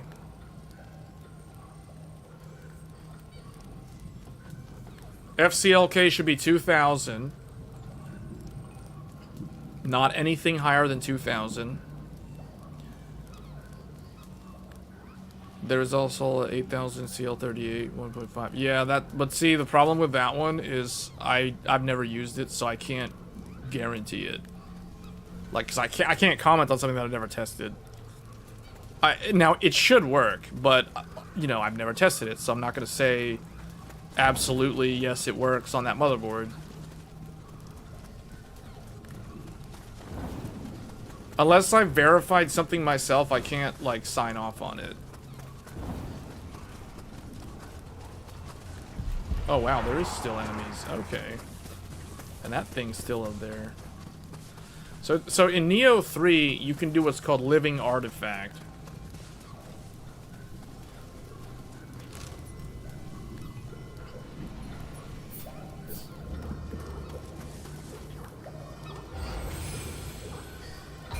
Apparently I can level up again. Okay.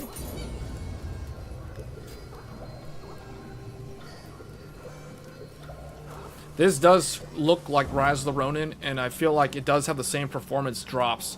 They're not as frequent as Rise of the Ronin was, because Rise of the Ronin was a massive open world with lots of NPCs. This is a slightly smaller open world with less NPCs, because it's only enemy NPCs, instead of like friendly and hostile NPCs. So it's like a different style.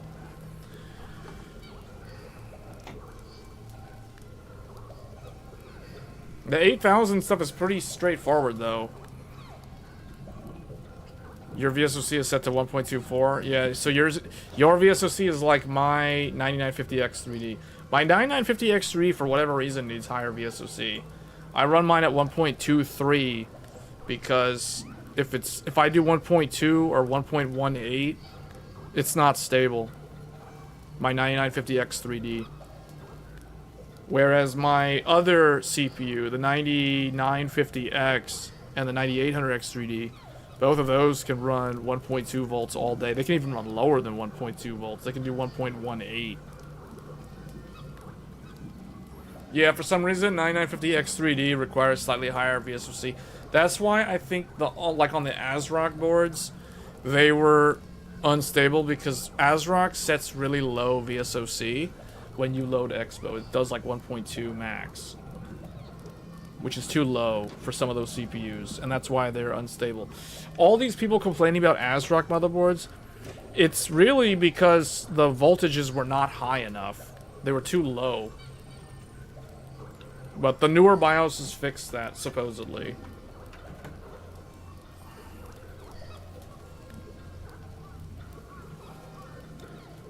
Okay, so for Nioh... Actually, we don't need Nioh 2 anymore, so I'm going to close out of that.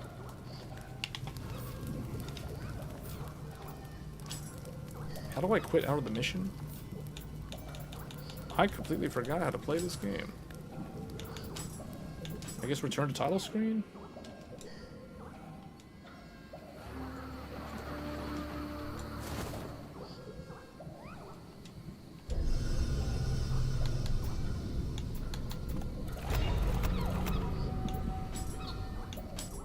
Okay. So I exited out of Nioh 2. I don't need that anymore.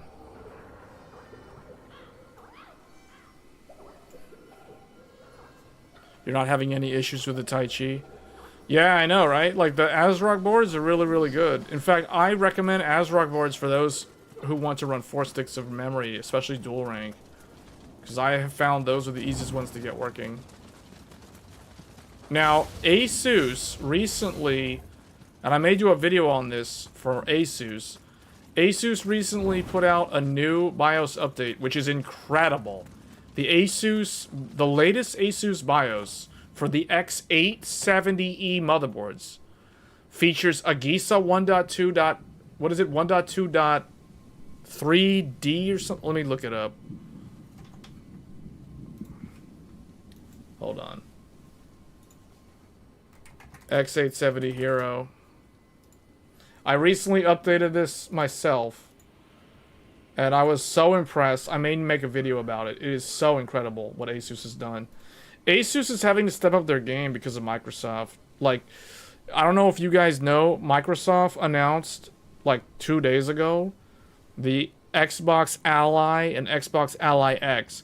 It is official. Microsoft has selected ASUS to be the OEM provider for their next Xbox console. The Xbox handheld console will be from ROG, which means ASUS really, really needs to step up their game, because I was thinking ASUS does not meet the quality standards of a video game console. Like, if you compare ASUS to Nintendo, Nintendo's quality is like S tier and Asus is like D tier in comparison.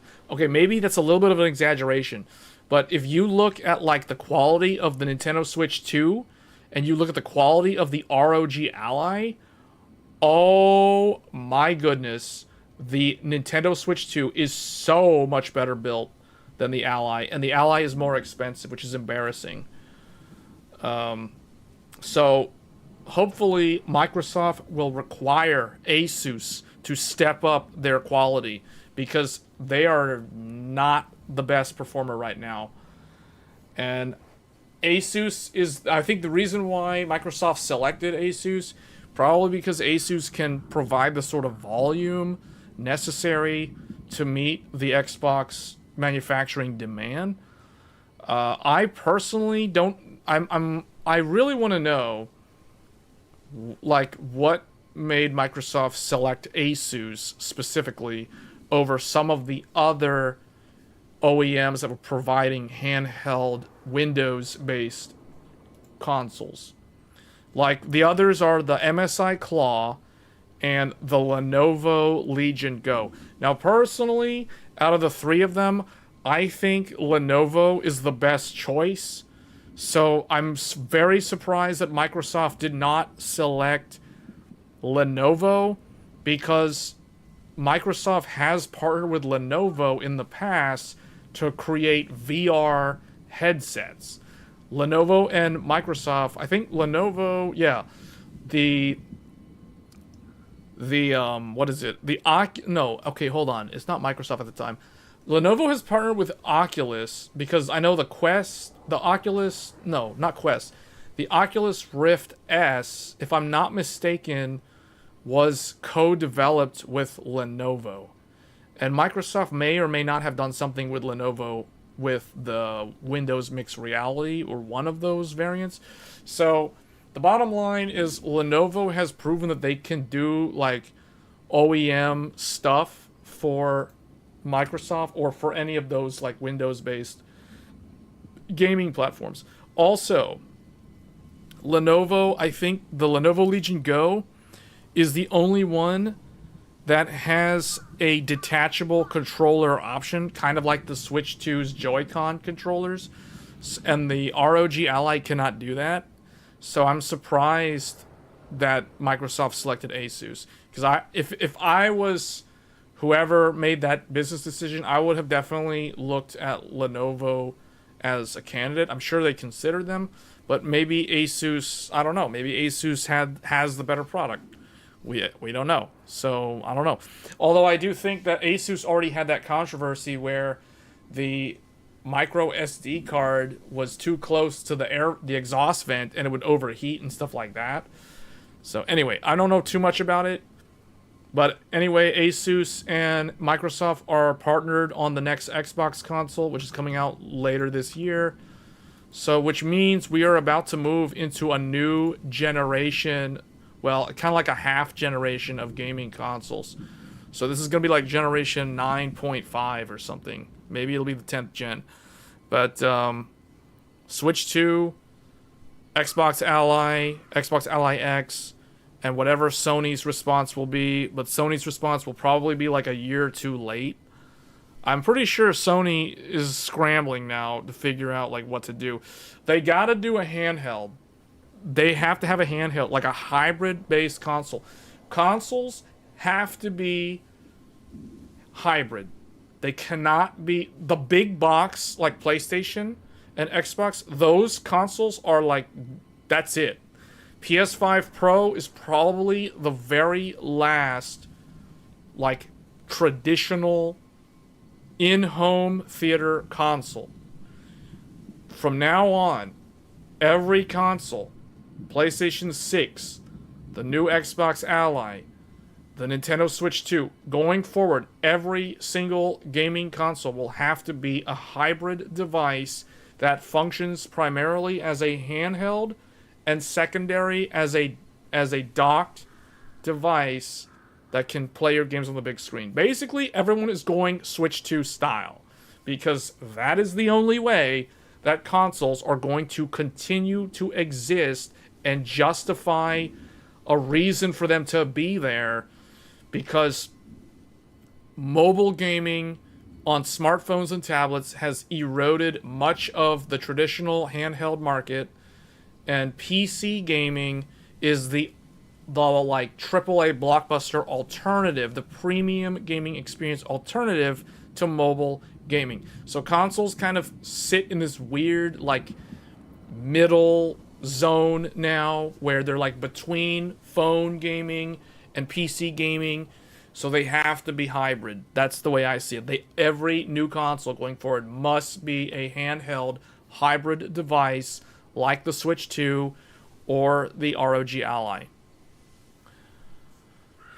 Okay, now speaking of the... I don't even know where OBS went. Oh. Okay, speaking of this, Asus put out the magical BIOS. This is the best BIOS ever released by Asus. It is the magical BIOS. This BIOS significantly enhances memory compatibility with a focus on configurations utilizing all 4 DIMM slots. Now, in the past, recently, for the past half a year, the X870E Crosshair Hero was the slowest and worst motherboard ever that I have tested when it came to 4 sticks of RAM and memory training times. Asus had the longest memory training times.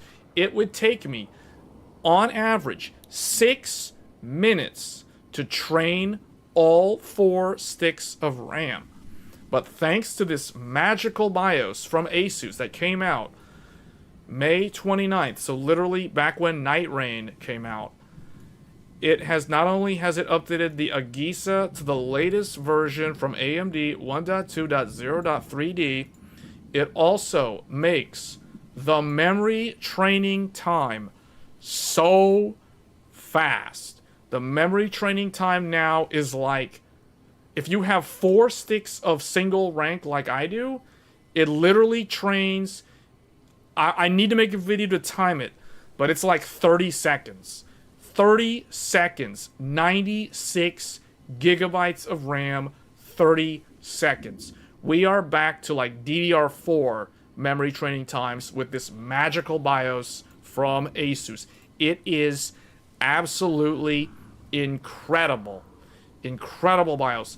This is the sort of thing that the AM5 platform has needed for the past 2 years. And it's finally here on Asus. Now, I don't know if the others... Now, ASRock, I believe, also has 1.2.0.3D. I have not tested ASRock with 4 sticks in a while. But ASRock previously was my top recommendation for anyone wanting 128 gigabytes or more of DDR5 RAM at higher speeds, because ASRock was the only one that could do it reliably. The second best choice would be Gigabyte, and then probably after that it would be MSI if you have a higher layer board. But MSI has been very, very disappointing for me recently, to the point where like I strongly regret ever purchasing the Godlike. Not because of the display. The Godlike dynamic dashboard works totally fine. That issue was resolved back in January. That's not what I'm complaining about. The problem with MSI is that they have lots of these weird BIOS bugs with like USB hubs being plugged in, and certain PCIe devices that are in the second or third, well, the third slot in particular, have some kind of conflict. If you have either an SSD down there that's sharing bandwidth, or you don't have an SSD sharing bandwidth, there's a lot of boot loop issues. They tried to fix it a few months ago with a few BIOS updates. I mean, it's kind of like mixed results at this point. So very, very disappointed in MSI. MSI would be my last choice for motherboards right now. My first choice would probably be Asus, second ASRock, third Gigabyte, and MSI is like dead last. So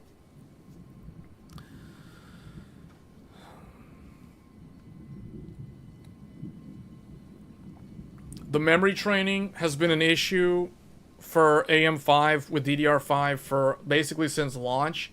It got better, and then it got worse again. But now it's like, okay, I don't know what Asus did, but Asus did some kind of magic, and it's like Asus fixed the problem. I don't know about the other 3, but man, it's either Asus or AMD or both significantly reduce the memory training time, and it is about time that they figured that out.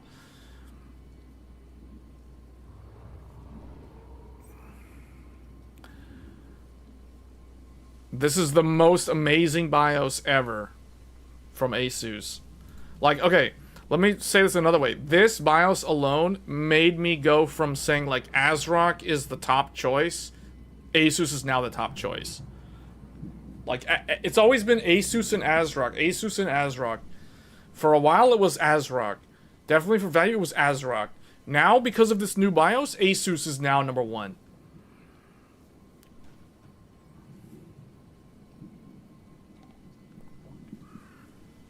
I haven't touched Gigabyte in a long time.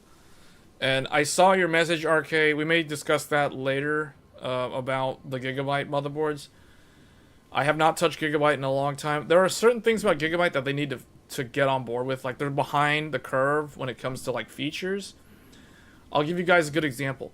Gigabyte, to my knowledge, is the only brand out of the 4 motherboard manufacturers that does not show you the temperature of your CPU on the postcode debug once you're in Windows. Gigabyte doesn't do that. All the other 3 do that. Asus shows you the temperature, ASRock shows you the temperature, MSI shows you the temperature on the postcode debug once you're in Windows.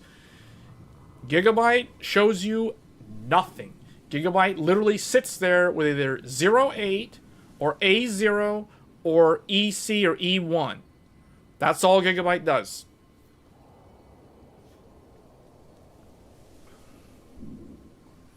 So Gigabyte, I mean, Gigabyte's lacking some what I'll call quality of life features, usability features that the other 3 figured out a long time ago. Now, I don't know if there's like a patent thing and whoever did it first is the patent owner or what, or I don't know what the story is there, because oftentimes these motherboard manufacturers all like make their own things and then they patent them and then people have to go figure out some other way to do it. Like, I'll give you guys a good example. Asus was the first to do the GPU quick disconnect latch, the button. Then everyone else had to go and make their own way of doing it. MSI did a spring-loaded click button. ASRock did a spring-loaded lever. Gigabyte basically copied Asus, and I don't know what Gigabyte did, but Gigabyte literally copied Asus. Like, just blind copy. And I don't know if they're having to pay royalties or what, but it's like, from my point of view, Asus did the button, Gigabyte copied the button, ASRock did a lever with a spring, MSI did a button with a spring.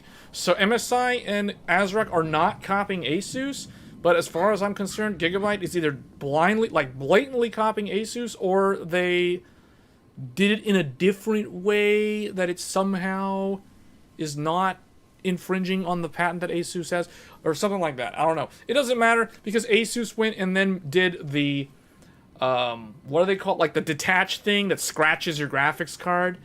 You know, like, it was super annoying because the PNY 5090 that I had recently, I don't have it anymore, but the PNY 5090 got scratched. The connector got scratched by the Asus motherboard's disconnect feature.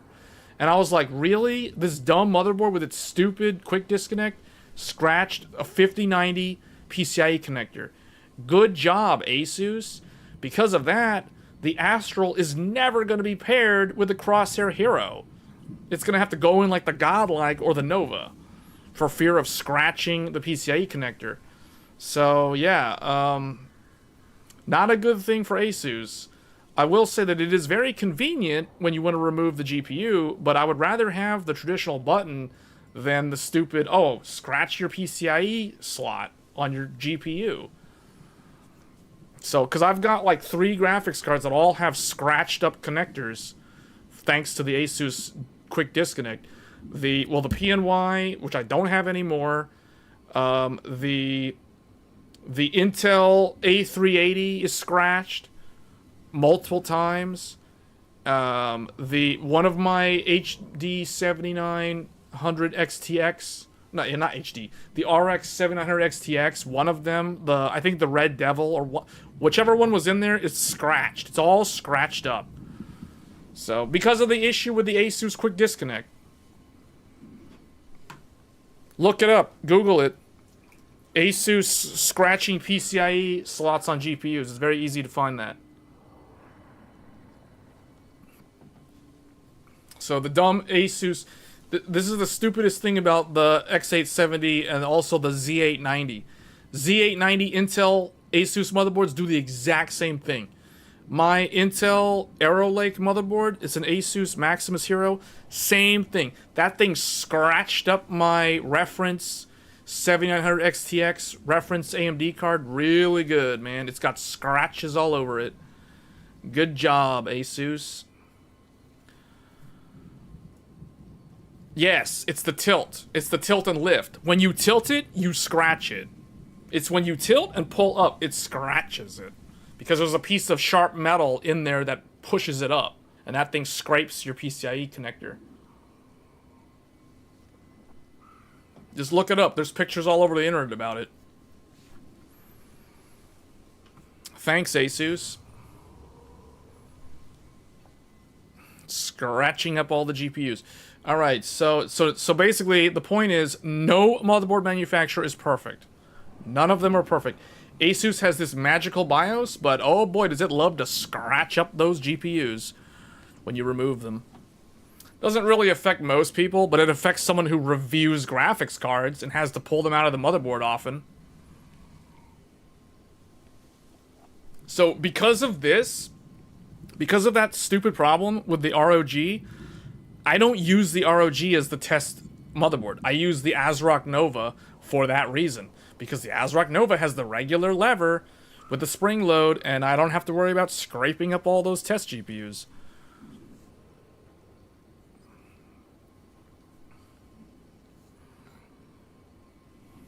Anyway, this is the magical BIOS. So if you have an Asus motherboard and you're on AM5, get on the latest BIOS. The BIOS ending in 3D.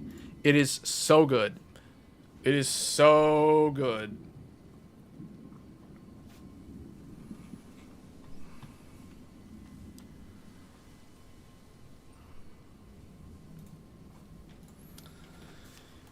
Oh. The PlayStation 5 controller, the DualSense went to sleep. Because I haven't been AFK for so long. Well, anyway, we kind of showcased what I wanted to show. That was a look at Nioh 3 on the PlayStation 5 Pro. I don't do vertical mounts. I don't like them. They can cause you to lose Gen 5 signaling. If you have a Gen 5 GPU, you're gonna end up with Gen 4. And yeah. And what if I want to plug other stuff in my motherboard? I gotta plug 3 things in the PCIe slots. I need the first graphics card, the second graphics card, and the capture card. How am I gonna fit all 3 of those things in there if I'm doing a vertical mount? I don't like vertical mounts because they're so impractical. They prevent me from being able to use all the PCIe slots.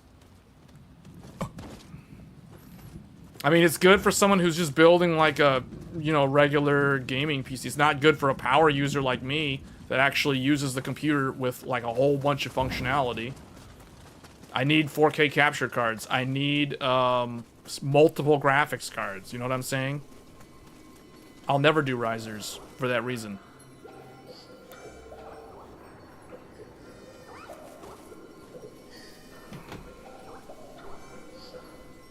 You ended up going with MSI Edge.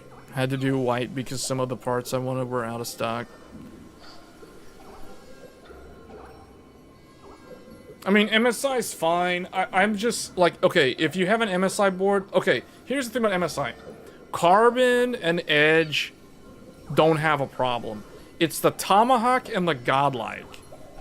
Because they use those weird USB hubs in the back of the motherboard in the I/O. That's why they have so many USB-C on the back. And also, Tomahawk and Godlike are doing something called bandwidth sharing, which turns out is not a very good thing for compatibility with a lot of different devices. So that's the main reason why I don't like MSI this generation. They're okay if you, like I said, if you're a power user, for those that don't know, a power user is someone who will actually use every single USB port that the motherboard offers. And they will use every single PCIe slot, every single SATA port, every single M.2 slot. So if you're someone who is going to fully load the entire motherboard, you're going to be running 5 M.2s, at least 4 M.2s, if not more. 4 SATA SSDs, or 4 hard drives, or you're just going to load up all the ports on the motherboard. You're going to plug everything in. You're going to plug in so many USB devices, multiple webcams, keyboard, mouse, USB microphone, game controllers plugged in via USB. Like, if you're gonna, like, I can literally count how many USB ports I'm using right now on this motherboard. 1, 2, 3, 4, 5, 6. I'm using at least 6 USB type A. And then USB 4, I'm using 2. I'm literally using both of my 40 gigabit because I got dual 4K 60 external AverMedia capture cards. One for the PS5 and one for the Switch 2. So I have dual 4K 60. So this is what I mean when I say power user. I need all the USB ports. I need all the PCIe slots. We have multiple graphics cards. We have internal 4K 60 capture card with HDR in the bottom slot that requires X4 PCIe 2.0 lanes. Sometimes we run multiple cameras. Sometimes I got the other camera plugged in to show you guys the desktop computer on stream. You know, like, that requires a second webcam. So that's what I'm saying. Like, a power user is going to literally use all the stuff. And then for all the video editing, I need hard drives to put all the final edit footage for YouTube. I need SATA-based SSDs to load up all the raw footage and load it into DaVinci Resolve. I need scratch drives. I need M.2 drives for my Steam games. Like, literally, this is what I mean when it's like, okay, I'm literally using every single feature that the motherboard offers. And that's why there is a difference in the price point of these motherboards. Because some motherboards can do what I needed to do, and others don't have the things that I needed to do.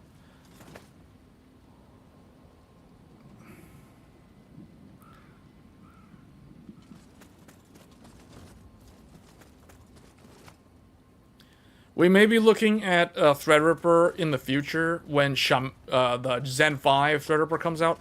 I don't know if I'm going to get a new Threadripper or not, like an update to the Zen 4, because personally, I don't really think my Threadripper system is a sort of system that needs an upgrade. I think it's fine the way it is. So we may, like, an Epic. Epic doesn't really do anything for me. Like, it doesn't really.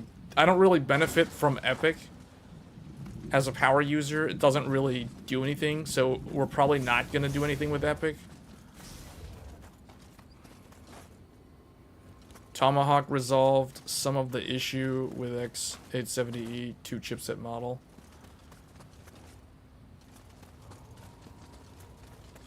I guess, but fundamentally it still does the same thing that the first Tomahawk did, which does the same thing that the Godlike does. And they still have those issues with, like, bandwidth sharing, which is not a good thing.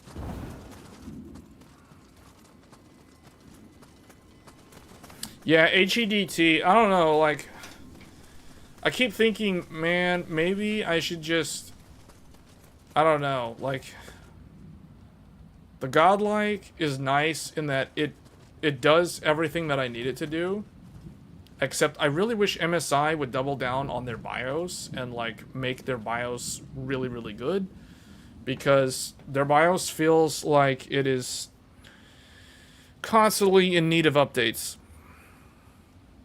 Asus's BIOS seems like it's miles ahead. ASRock's BIOS is also miles ahead of MSI's. You need a rack of compute with many 10 gig. I don't actually need that many 10 gig ports. I don't really No, see, I don't really need all of that. I don't need all of that because most of my stuff is locally on one machine. 2 machines at most. So no, I don't really need all that networking gear that you're talking about. I thought about it, but I think that it's not necessary for what I do.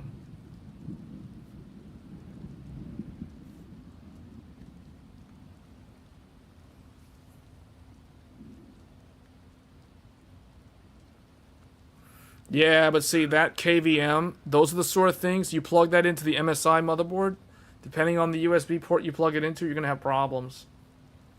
There's a lot of issues with MSI and, like, external hubs and KVM switches and things like that. So that's like one of the main things with MSI that I don't like right now.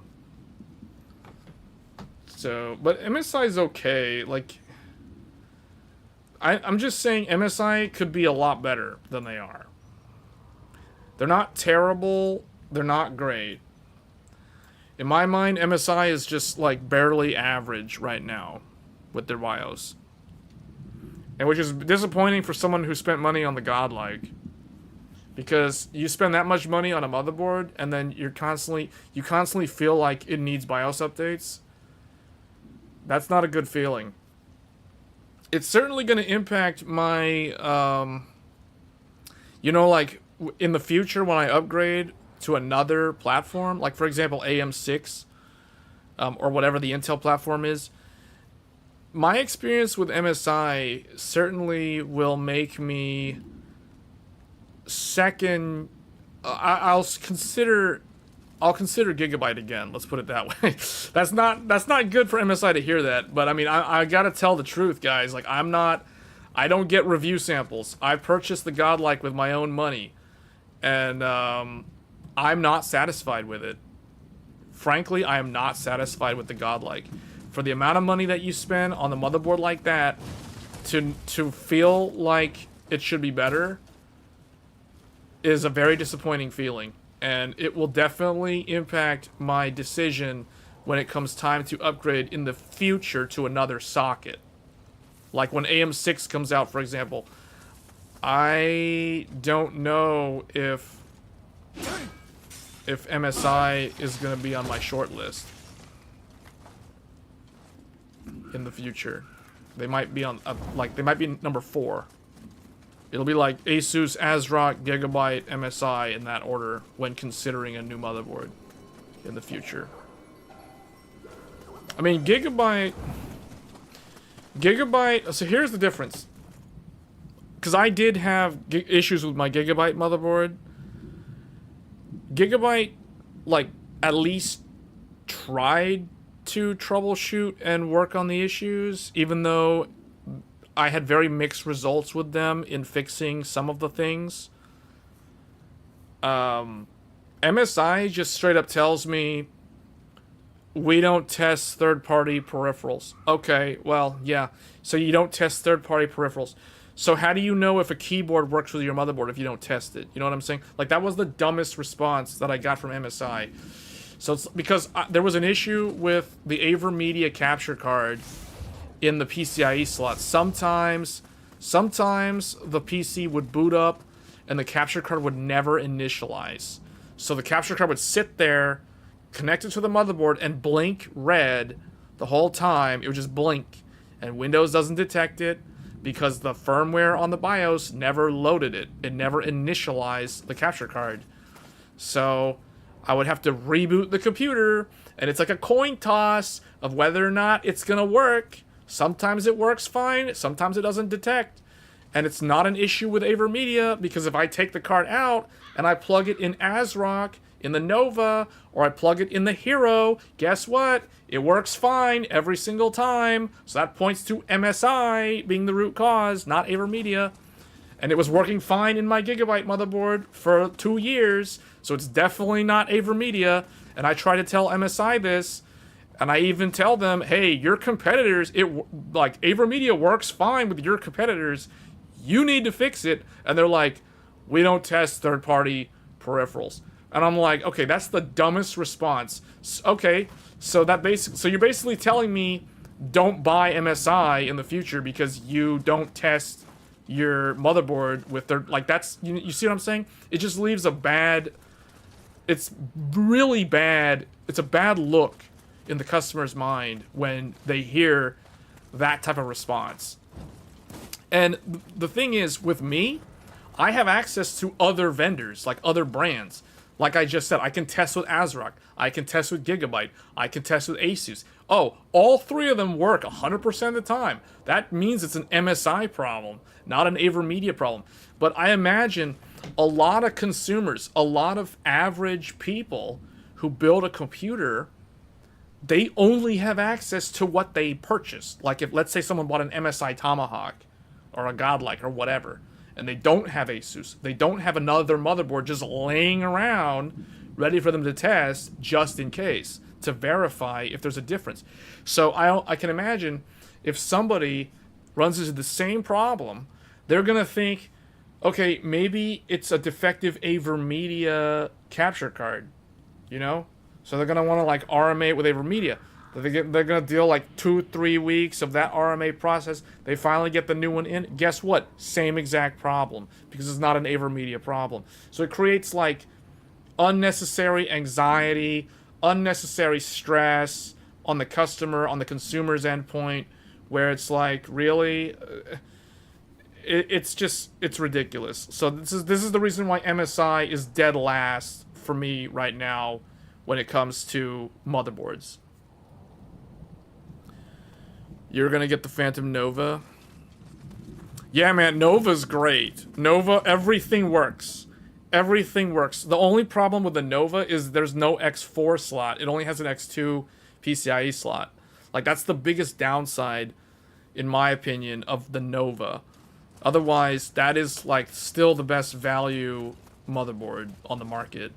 $350 for, like, everything that you could possibly need, except a 10 gig network interface and an X4 PCIe slot, which not everybody needs. But, you know, like, those are the two things it doesn't have. I guess the external clock generator would be like number 3 if you're an overclocker. That might be important, but, you know, like, that's the only thing. It basically has everything. B850 has dual 10 gig. Yeah, that's nuts. Dual 10 gig on a B850 is ridiculous. That's awesome. But see, I don't understand. Like, I get confused when I see motherboards that have those type of features. Dual 10 gig on a dual 10 gig on a single chipset motherboard. Like, what? Like, what? Is that just connected to like a... That's just going to connect to a switch into like another PC or something? Like, that's weird. I mean, it's interesting, but it's, wow.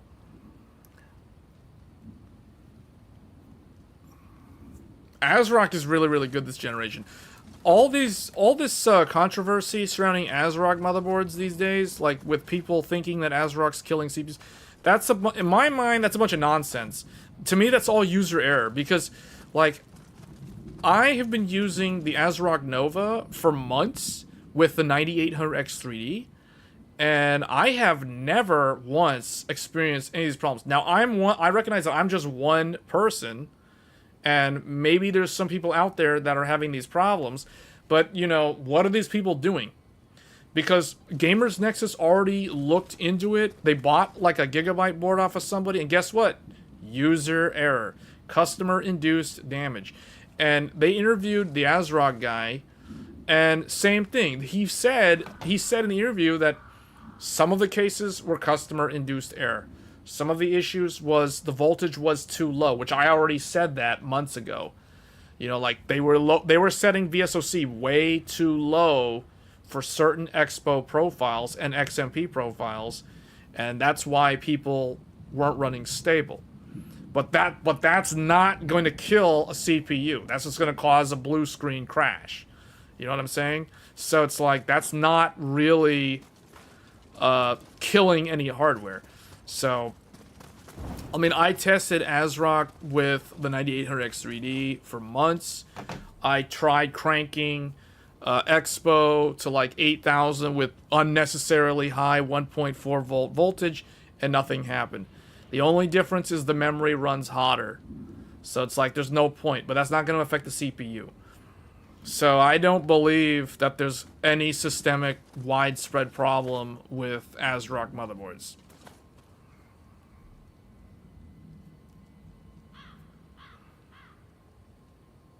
Dual GPU outside the chassis is a work rack. You could do dual GPU with external enclosures using USB 4. So yeah, you could do that with AM5 motherboards with X870E and I guess B850E, or at least X870.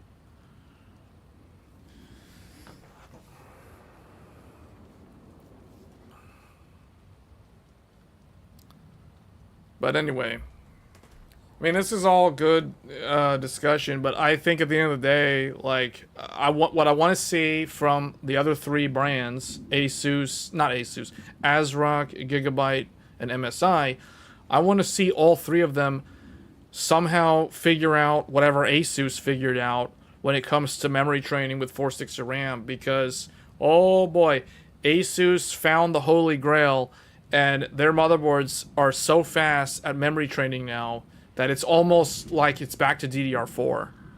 So it's crazy. It's insane, like, how fast they train. And guys, I'm talking to 96 gigs of RAM. 4 sticks of memory. 4 sticks of memory, and it's training in like 30 seconds. From a clear CMOS.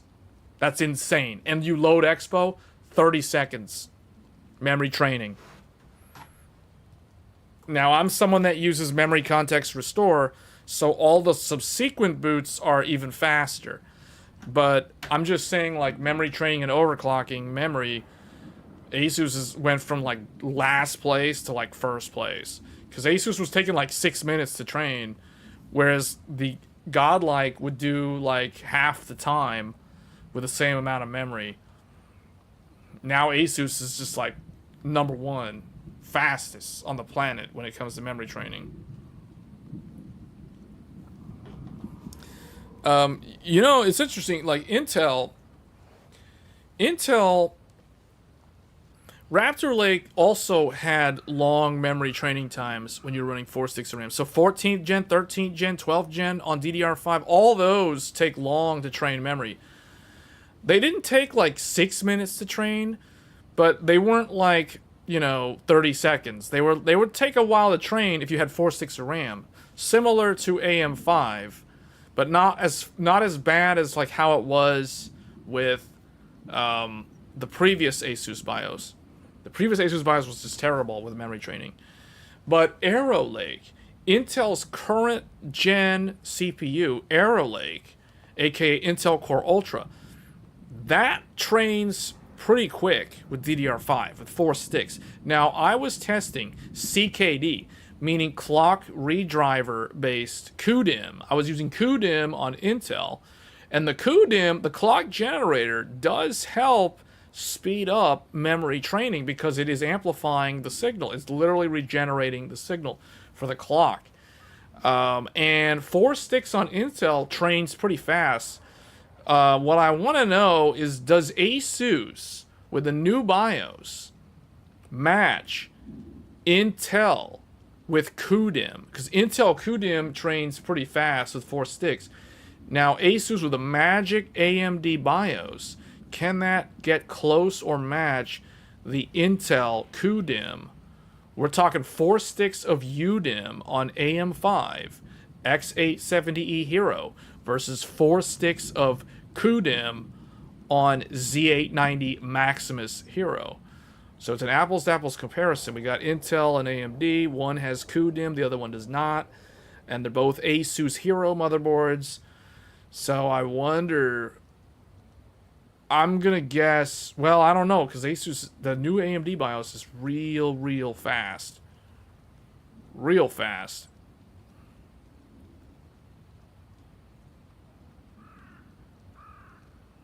You have 2 sticks, 64 gig total. Well, that's because you're using MCR, Memory Context Restore. Anyone who's booting in 10 seconds is using Memory Context Restore. I'm talking about clear your CMOS and how long does it take to train from a cleared CMOS. Because the new Asus BIOS is fast. It's fast.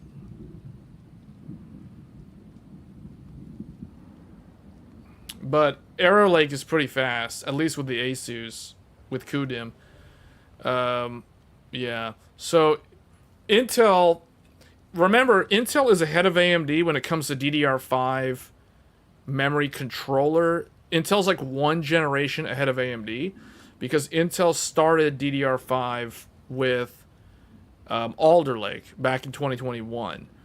AMD started in 2022 with Zen 4. So Intel has always been like one generation ahead of AMD with DDR5 memory controllers. So Intel figured out how to do the fast memory, because Intel was slow just like AMD with 12th gen initially, and then 13th gen was like a little bit better, and 14th gen is the same as 13th gen. There was like literally no difference.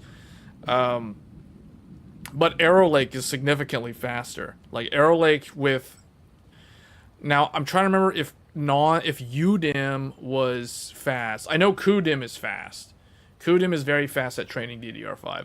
And remember, guys, I'm talking 4 sticks, not 2 sticks. 2 sticks is fast regardless whether it's AMD or Intel. 4 sticks is a completely different ball game. But Intel with 4 sticks of QDIM, total 96 gigabytes at 6400 megatransfers, trains pretty fast. It's pretty fast. But this magical ASUS BIOS for AM5, it's almost exactly the same speed. It might be a little bit, it's either a little bit slower, a little bit faster, or basically the same as Intel with QDIM, which is very, very impressive. Makes me wonder, like, why has AM5 like have had these long memory training times for so long?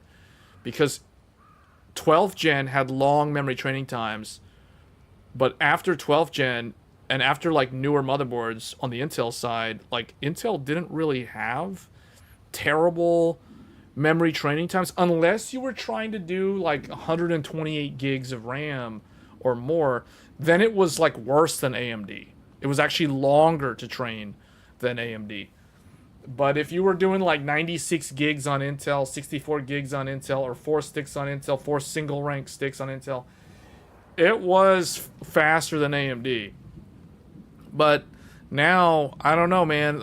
Somehow, it's either ASUS figured some magic secret sauce, or AMD and ASUS together, and maybe one of the memory vendors or something, like they figured something out. They made some new like CAD bus table or whatever in the microcode, and it vastly improved the startup times, which is incredible, because that's something that is something that in my mind they needed to address like years ago. Because I remember so many people would buy the Micro Center bundles, like the B650 bundles with AMD CPUs, and they would think that they're defective because the memory took so long to train.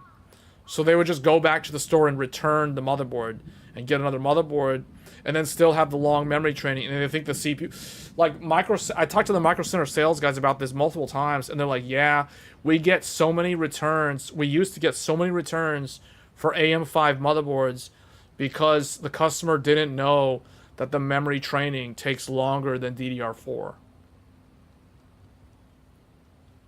12900K had terrible training times, and you could not use 4 sticks of RAM at all. Yeah, I know. Yeah, 12900K was really, really bad, especially at launch. It was real bad. I mean, DDR4 on Intel was bad with 4 sticks with 12th gen for a long time. So, yeah, I don't know what happened there.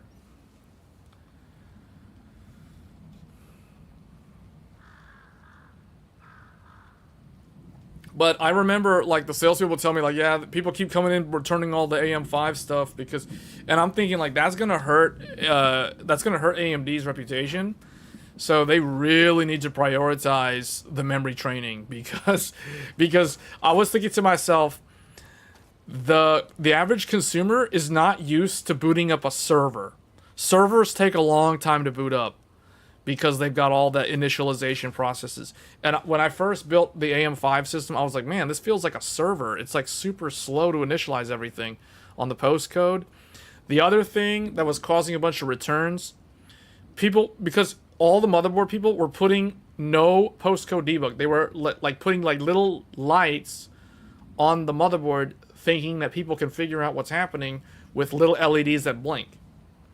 versus traditional postcode debug, which gives you code 15 indicating memory training. You know what I'm saying? Like, I feel like this generation, like Zen 5 plus X870 and B850, is less of a problem because most 300 or more motherboard, $300 or higher motherboards all have postcode debugs now.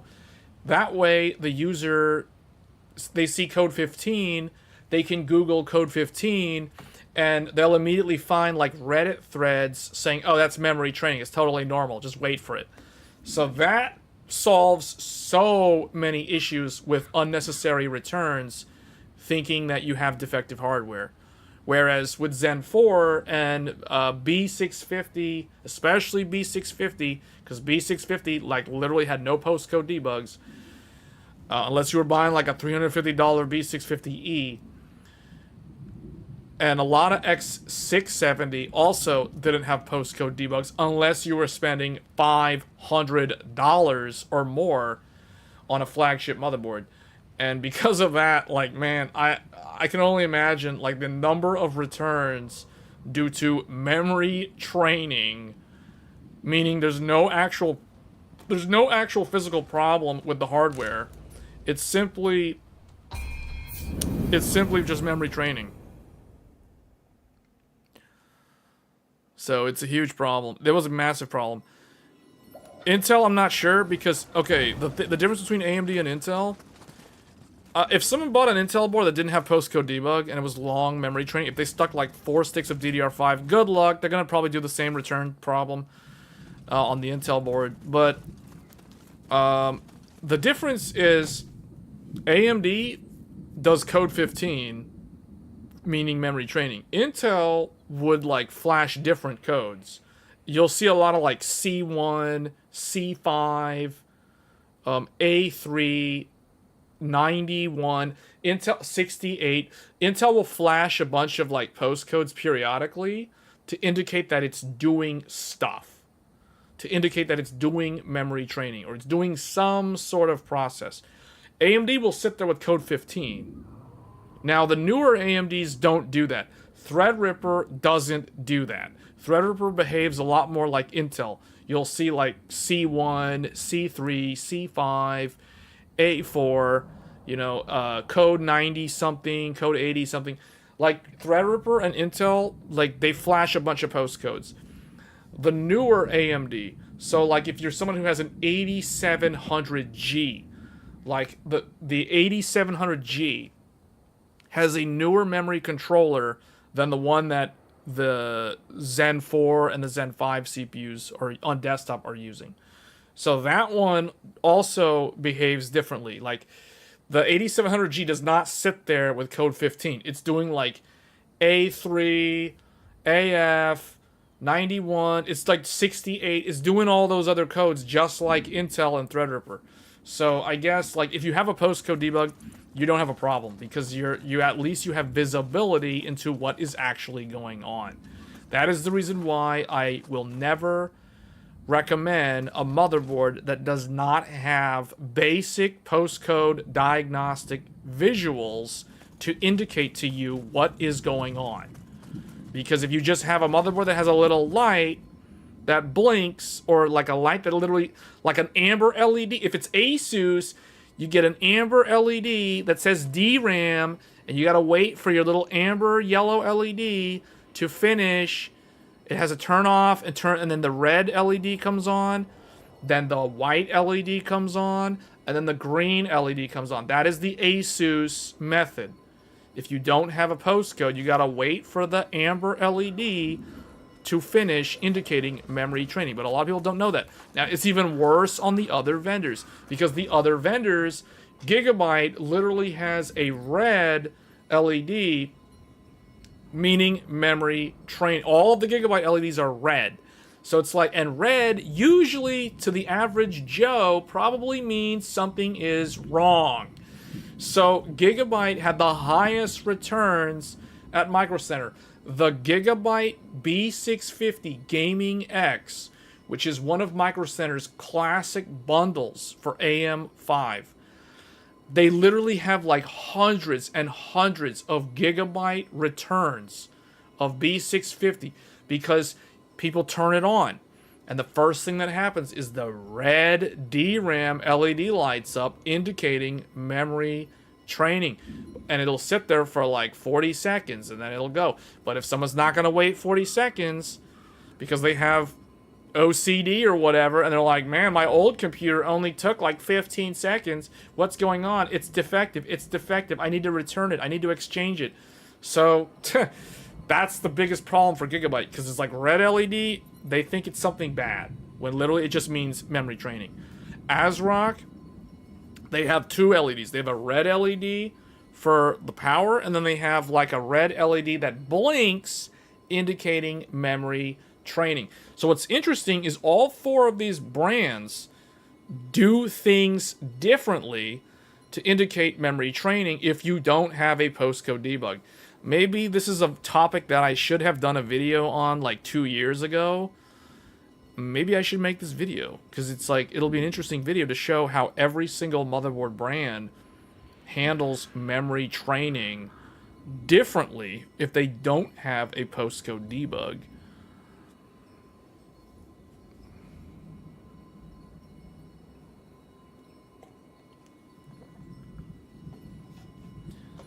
NPU was like the first gen AI hardware for memory controller training. What does that have to do with memory training? The NPU is not the memory controller, though. That's like another sub-processor. That's just the AI processor. The NPU is nothing more than a tiny little GPU. It's like a small, insignificant GPU.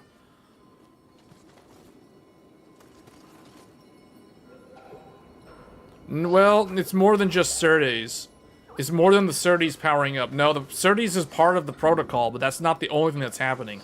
What's really happening for memory, what takes a long time with memory training is it's checking the eye diagram. It's checking the quality of the CAD bus and the memory clock bus to figure out, like, is it going to run errors or not. It's doing the CAD bus sequencing and synchronization to figure out if the memory is bootable at a given frequency for the RAM. That's what takes a long time. Yes, it's analog signaling over the memory wire traces to figure out the CAD bus quality signal, or the signal quality on the CAD bus. That's what it is. That's what takes so long.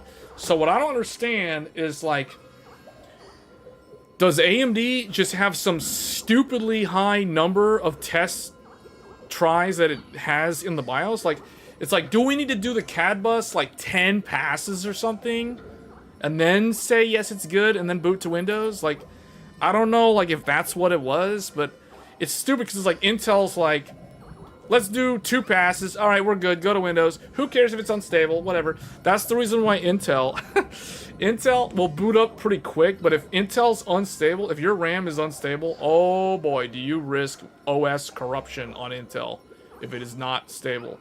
So I guess, to AMD's credit, though it does take longer, although now I think Asus is doing something to reduce the number of attempts or whatever they're doing with the eye diagram. Anyway, the point is, AMD behaved more like a server. Like, they were way more, like, careful in making sure the CAD bus quality was good before actually allowing it to go to Windows. Intel was slow in the beginning, but then I guess someone at Intel, a BIOS programmer, was like, we don't need it to run all these test passes. It's most likely it's fine. But if the user tries to run like 8,000 plus DDR5 on the Intel, good luck with that, because you risk OS corruption if you don't test the stability outside of the operating system. So, because, man, I corrupted my operating system with my 13900K when I was testing 128 gigs of RAM at 5600. It was not stable. And for 2 days, I thought it was working, but in the background, it was corrupting my files. It was literally like writing to disk, a bunch of corrupted data, and just ruining everything in the background. Until one day, I wake up the computer from sleep, it doesn't wake up, I hard turn it off, I turn it on, and guess what? It gives me the dreaded can't boot, corrupted file system, reinstall Windows. Like, yeah, man. Yeah. So it's like, it's a price you pay for the convenience of fast boot times, I guess.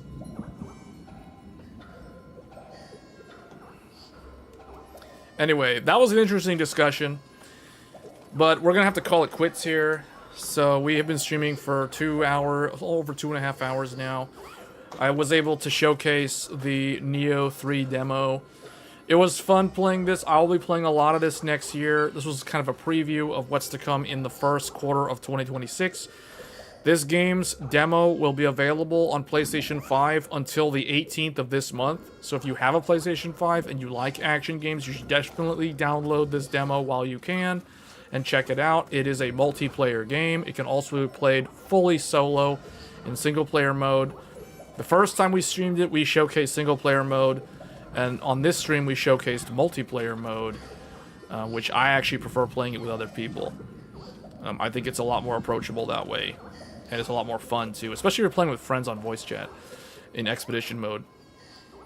So anyway, that is going to be it for Nioh 3, a first look. This was like a quick preview of what this game will bring next year. So this is one of my favorite Souls-like games. I'm a huge fan of the Team Ninja games. The next Team Ninja game that we'll be showing on stream this year will be Ninja Gaiden 4 in October. So we won't be seeing Team Ninja games on this channel for a long time. And then, so I guess the next stream is either going to be Lies of P Overture, which I need to finish that. I guess I'm like halfway through that or something. But we need to showcase that. And maybe Stellar Blade on PC. And maybe Hell Is Us on the PC demo. We may look at that as well. And then otherwise we'll be revisiting Switch 2. Because I'm not done with the Switch 2, obviously. And if we have any time between now and the release of Death Stranding 2, which means I'm gonna be spending a lot of time with PS5 Pro. I'm literally playing this game on PS5 Pro, and we will be playing on PS5 Pro for Death Stranding 2 in like 2 weeks from now. A little more than 2 weeks out. It is the 26th of this month. Will be Death Stranding 2. That game could rival Expedition 33 for Game of the Year. So we will definitely be taking a look at Death Stranding 2. That'll be PlayStation 5 Pro. It has an enhanced version for PlayStation 5 Pro, so they're probably going to use PSSR for 60 FPS, 4K upscaled. I would guess probably 1440p 60 with an upscale to 4K with PSSR. So that'll be the next like AAA big budget like game that we'll be covering. So between now and then, the weekend streams will either be Lies of P Overture, Stellar Blade on PC, or Nintendo Switch 2. And if none of those will be showcased, you can expect to see more of Elden Ring Night Rain. Yes, Elden Ring Night Rain. Even though I have already finished that game, I have already cleared all 8 Night Lords. I've already cleared all of them. So there isn't much of a reason for me to stream that anymore, unless you guys want to see me finish some of the Remembrance quests. I need to do Iron Eye, Raider, Recluse, Revenant. Those 4, I still need to do their quest lines. I've completed Wilder, 100% done, and Duchess, 100% done. I had to do both of their stories in solo mode, and solo mode is really challenging in Night Rain. But because other players didn't want to help me with the quests, I'm like, okay, I'll just do it myself then. Whatever. So I soloed those.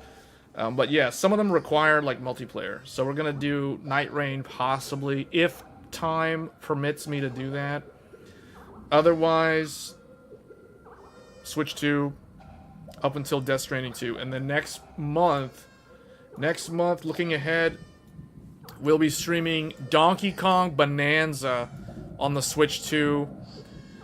And That, and that's pretty much it. Unless I get Ninja Gaiden Ragebound, the old 2D classic. Which I don't know if I'll get that yet. And then August, I have written down here Kirby and the Forgotten Land Switch 2 edition. And Metal Gear Solid Delta Snake Eater. But both of those are at like the very end of that month. And then Hell Is Us for September. I don't know if I'm going to play that yet. I have to play the demo to understand if I actually really like that game. Then Silent Hill F, Ghost of Yote. That'll be like end of September, early October. And then Pokemon Legends A through Z Switch 2, Ninja Gaiden 4. And that's basically it for 2025.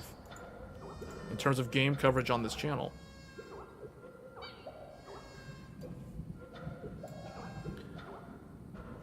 Yeah, that's the roadmap.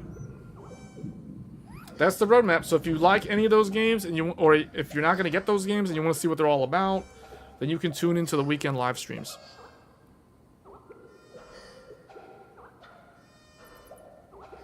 Well, whatever you must have changed something, I guess. But you need to test the stability of the memory with something like MemTest 86.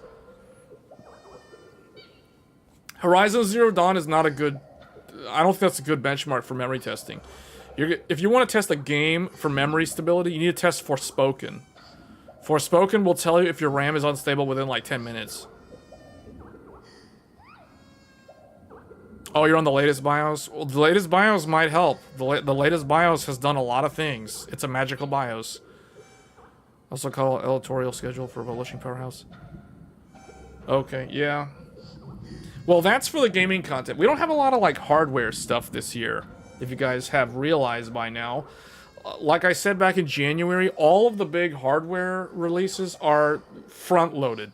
The RTX 50 series is basically Q1. AMD 9070 XT, that's, like, the best card AMD's going to put out this year. And that was, like, in early March.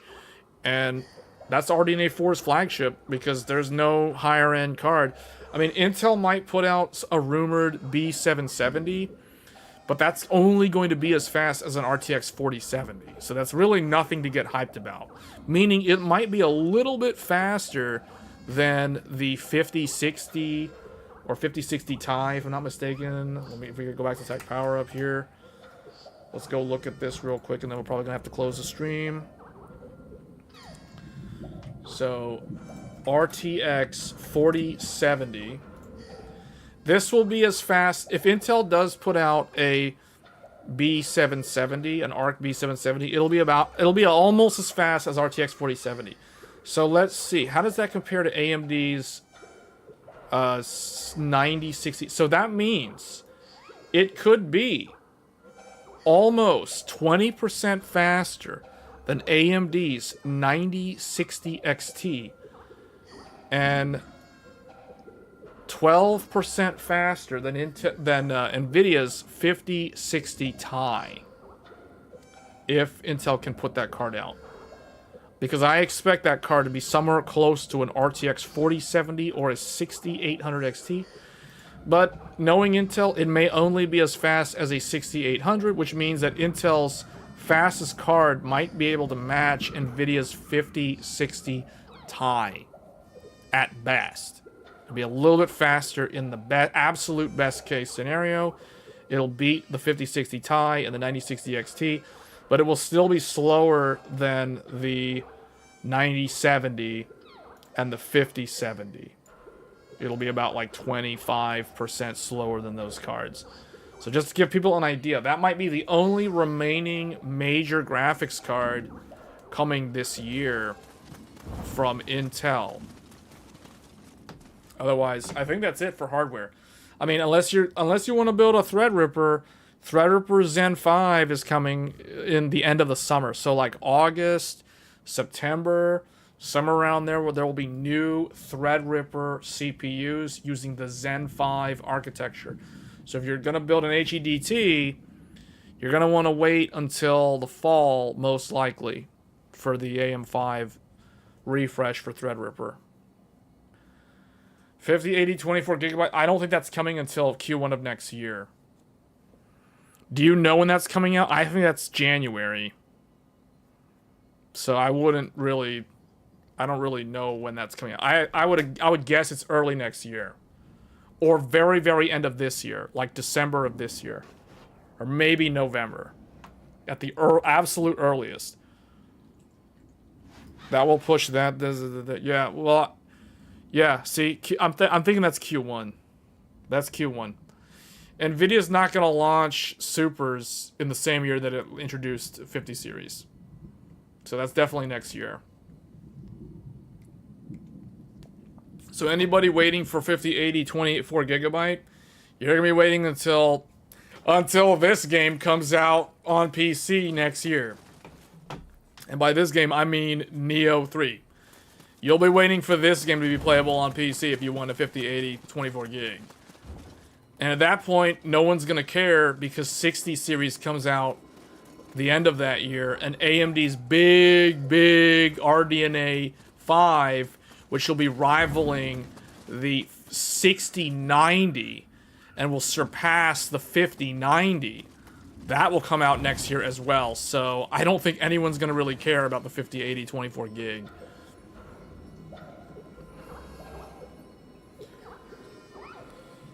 Anyway, guys, that's going to be it for this this live stream look at Nioh 3 and some discussion on motherboards and things like that.